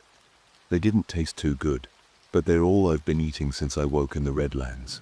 They're easy to crunch on with my few remaining teeth, and typically they don't put up much of a fight unless they've got needly legs. I've learned to leave those ones be. I looked over to Professor Zone. He was poorly jumping, trying to graze a fleshy fruit that sat just out of reach for him. I couldn't help but chuckle, but that seemed to get his attention. His face was ever long and desperate, almost like a child who couldn't help himself. Feeling just a pin of pity for Professor Zone, I looked at the fruit he had been trying to pick. It was a fleshy sack, roughly the size of a fist, with this black ooze pumping through it, as it pulsed just like the monolith. It was strung too. I stepped in front of Professor Zone, pushing him out of my way as I reached for the fruit. As my hand wrapped around it, it responded, slowly shrinking into itself as my grip tightened. It was oddly warm and squishy, but sticky, almost like a newborn calf. I slowly started to pull harder and harder, the poor thing desperately clinging onto the monolith, till it finally gave, snapping off and flooding my hand with black ooze that seemed to poke and prod at my hand, leaving a strange tingling sensation all throughout my grabbing hand. I handed it down to Zone, watching as he peeled the thing, leaving the fleshy sack part of it on the crimson rug beneath us. Then for another long while, I watched him play around with the hard pit, trying his best to work with it to smash it on something until he finally got worked up enough to throw it aside, frustrated tears welling in the corners of his eyes. I just don't understand. What am I supposed to do with a stupid pit? Damn thing's harder than a rock. The bugs make it look so easy to eat. Zone slowly broke down, his face pooling a bright red as his voice cracked. He shouted and screamed for a moment before regaining his composure. With tear-filled eyes he spoke, his voice growing bitter and venomous. God forbid I have an easy time, but no, that wouldn't be my life. It's all just a long tunnel of false hopes and misfortune. When is it ever going to be my turn to win? Seeing him in this unflattering display, I offered a helping hand by prying the small pit from his hands as he fought me. Once Professor Zone quit trying to take it back, I laid it again on one of the many glassy black stones that lined the forest, smashing the remnants of the fruit until it gave way into a pinkish nut. I scooped it up into my misshapen hand and bugged Professor Zone's curled-up form, offering him the nut. Once he realized what I was doing, he swiftly swiped it from my hand, trying to bite into it. The nut made a horrid screech as it fought against his teeth. Then it broke, but not too long after he spat it out, roughly wiping the remnants from his clean-shaven face. I appreciate the gesture, Craig, but I can't tell if that was too ripe or premature. It was hard but also squishy, and tasted sickly sweet. Zone sighed as he spat. I think I'd rather eat a bug. A phantom of a smile crept over what I called my face. Well, if he's no longer above eating the bugs, we could share a meal. It's been longer than I can remember the last time someone was civil enough to eat with me. I began to start wondering, drowning out the world around me, as I delved deeper into my hopes of making a friend who can understand me. Maybe he'd be willing to travel this baffling world with me. I mean, after all, once you get out of the pit, you always find yourself asking the question of how could any of this be real? Life was prosperous above the pit, large fleshy birds flapping their oddly blunt wings through the rough sea foam like clouds, and large wolves stalking the crimson brush wrapped in loose maroon skin, resembling a sun bear more than any dog I've seen, along with about 100 other smaller but diverse creatures, all playing their part in keeping each other alive. It's almost hypnotic, just watching the plains shift with life. But that was up there. Now all there is me, Professor Zone, and the bugs. Zone interrupted my thoughts as he sat paranoid. What? Why are you looking at me like that? There was a short pause as we locked eyes. I had been oblivious to Zone's greater discomfort, but I could feel a discomfort burning deep inside me. I was starving, and only now began to notice. My mind grew numb as my eyes tracked the land around us, searching for anything that moved or pulsed. As quickly as I spotted the beetle, I pounced, pinning it beneath my club. The log-sized beetle went berserk, trying desperately to thrash or bite, but it was all for nothing once I was able to hook my fleshy claw on its shell cleft surrounding its face. The bug's movement grew more erratic alongside its squeals of mercy as I slowly pried its shell off with a meaty tear. I smiled as I saw its raw flesh vulnerable and defenseless. I dug my clawed hand in its exposed tissue as the bug's body went into shock. Its legs dug up the crimson carpet, desperately trying to escape my iron grasp as I picked at the bug's tendons till it could only squeal. A phantom of a chuckle escaped me as I picked up the bug, now tearing its dysfunctional body in half. I lifted the skin that dangles over my rotted teeth to start eating. Professor Zone stared in horror and disgust, his elderly face warping into a horrid grimace and his jaw hanging open. To his distress, I offered him the chillingly limp butt end of the bug. "Put that thing down, you barbarian," as Professor Zone commanded me. My face fell. I released the bug's carcass at his feet. The bug fell just before his legs hitting the ground with a splat, splashing its gutty works on Professor Zone's pants.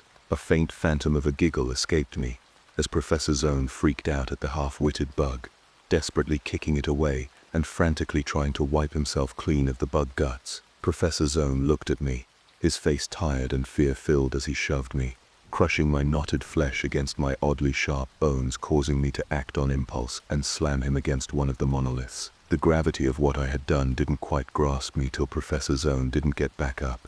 He sat crying as the monolith held him in place. Tears streamed down his face as the monolith scorched his skin. The only thing I could bring myself to do was stare as his silent cries for help as they fell upon my deafened ears.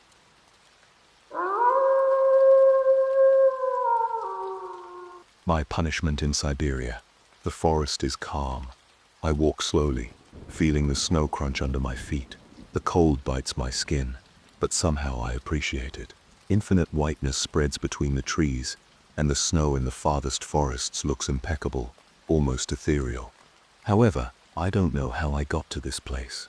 I remember being at home, safe, surrounded by everyday life.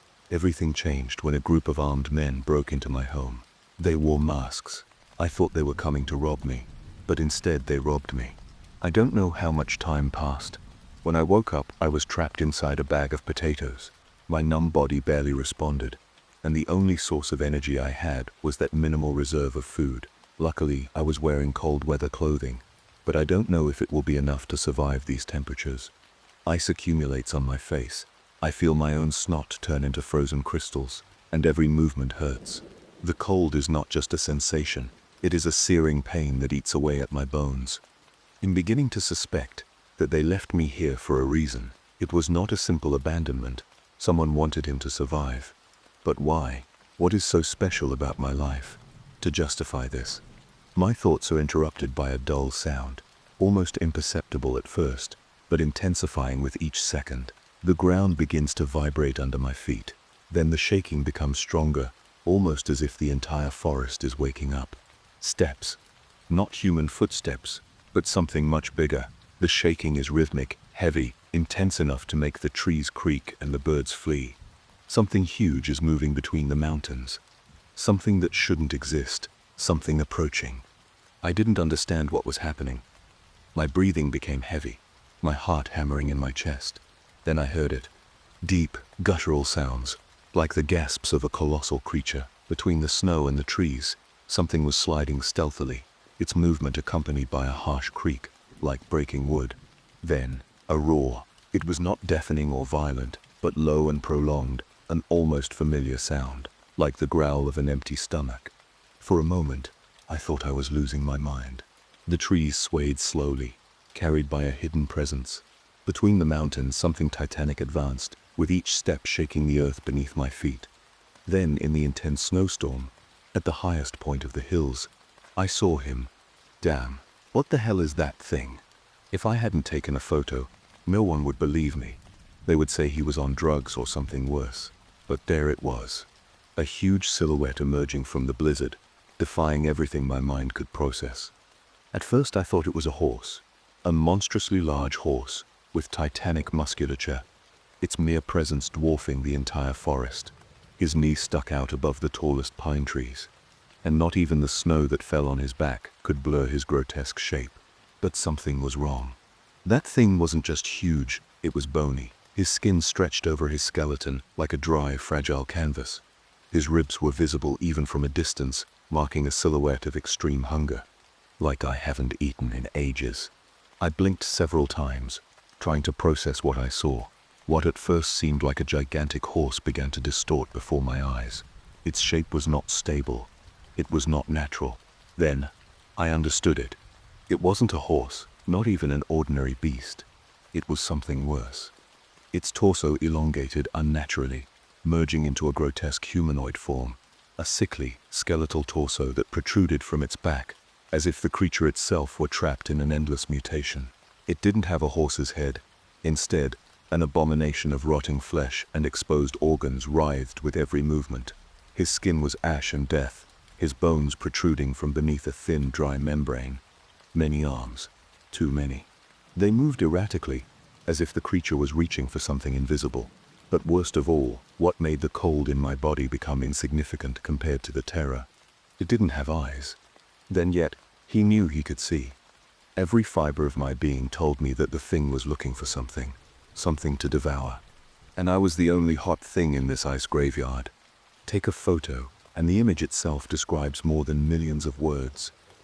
The image has a haunting atmosphere, with a huge spectral figure barely visible among the snow and forest. The creature appears to have a prominent bone structure and multiple arms, the distortion and lighting making it appear like a ghostly apparition, as if it does not completely belong in this world. The environment around the creature was a nightmare landscape. The blizzard raged loudly, but around them the air seemed thicker, almost static, as if the weather itself was afraid to get too close. The snow on the ground was interrupted by cracks, some recent, as if something had stepped with unimaginable force, breaking the frozen layer of the forest. The forest, which once stood majestic and serene, seemed dwarfed by his presence. The trees closest to the creature were twisted, their trunks split at impossible angles, as if something had effortlessly pushed or crushed them. The bark was darkened, as if simple contact with that being had burned or rotted it. The air was thick with an unbearable stench, a mixture of decomposing flesh, and something else, something that was neither human nor animal. A dry, old smell, like that of an abandoned ossuary. No animals were heard. There were no sounds of life, only the crunching of the snow under his weight and those guttural gasps that made the ground vibrate with each exhalation. But the worst was the feeling. A pressure in the chest, a primitive instinct to flee, to not be there, as if the presence of that abomination altered something in reality itself, as if the entire world recognized that this thing should not exist, and yet, there it was. The creature began to sniff the air with a disturbing ferocity, as if it could detect every vibration in the environment. Before I could react, its head turned abruptly, so fast that I almost thought it would break. He looked at me. I don't know how, but he did it. His gaze pierced the darkness, knowing exactly where I was, and a deep terror took hold of me. He raised his finger at me, pointing, and in a raspy, cavernous voice said, "We'll give you 3 seconds." Terror paralyzed me. I didn't know what to do, I couldn't think. And then he started counting. 1. The air became thick, heavy, as if everything around me was collapsing. I was completely shocked. Time had stopped. 2. The word dragged from his throat, as if it were a condemnation. In that instant, fear shot me to the edge of the cliffs, and I ran with a speed I didn't know I was capable of. My breathing was agonizing. I felt like my legs were breaking under the effort, and for a moment, I was afraid of falling into the void, towards the sharp rocks. The creature paused, took a deep breath, and then said, with frightening calm, 3. The sound of his voice was like an omen of death.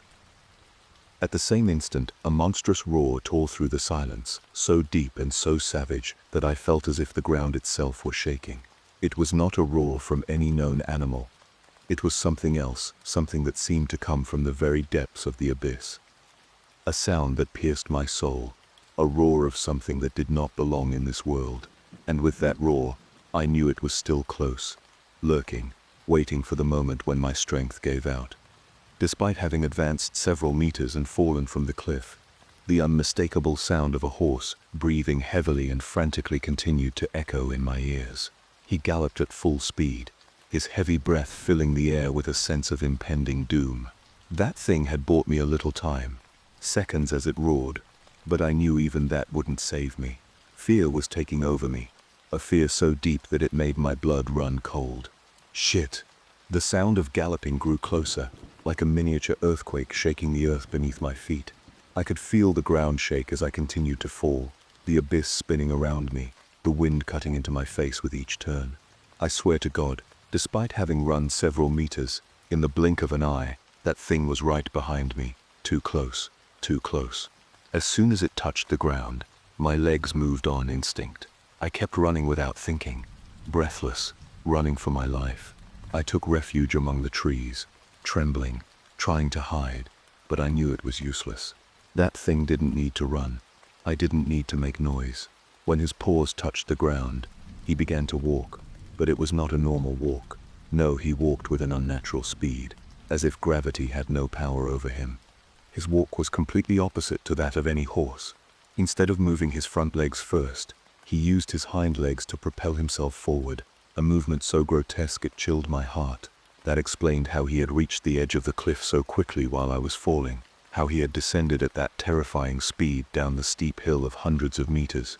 My mind could barely process it, as if every step of that thing broke the laws of nature itself. It used its hind legs to propel itself, but instead of moving its front legs like any living being, it repeated the same process, a movement like a jump, but in a completely erratic and monstrous way. Each leap seemed to defy the laws of biology, an aberration of nature. My mind couldn't process it. I didn't have time to stop and think about how that was possible. My only priority was to escape, because that thing as big as a small building was going to find me sooner or later. I tried to flee, my legs already exhausted, my mind fighting panic, but there was no time. There was no time for anything. As soon as I made the decision to run, it caught me. Shit. The strength of his grip was such that I felt my bones crack like dry branches. The sound of the breakup was so clear, so brutal, that it made me scream silently. The tree I had taken refuge in, my last attempt to hide, was crushed like a simple twig under its weight. The creature held me in its claw with terrifying ease, as if I were an insect. His mouth opened with monstrous slowness, revealing a deep darkness within, a void that seemed to devour all the light around him. And when I saw his teeth, I felt the last vestige of hope disappear. They were enormous, larger than those of any creature, and although they looked like molars, their size made them more terrifying, as if they were made to grind not only flesh, but also souls. God, this is the end. I knew that the death penalty in the Soviet Union was cruel, but this was something different, something even the most evil mind could not have imagined. This wasn't just an ending. It was a true horror, a torment that no human being should face. And in that moment, as the darkness closed in around me, I realized that not even terror had the words to describe what was about to happen.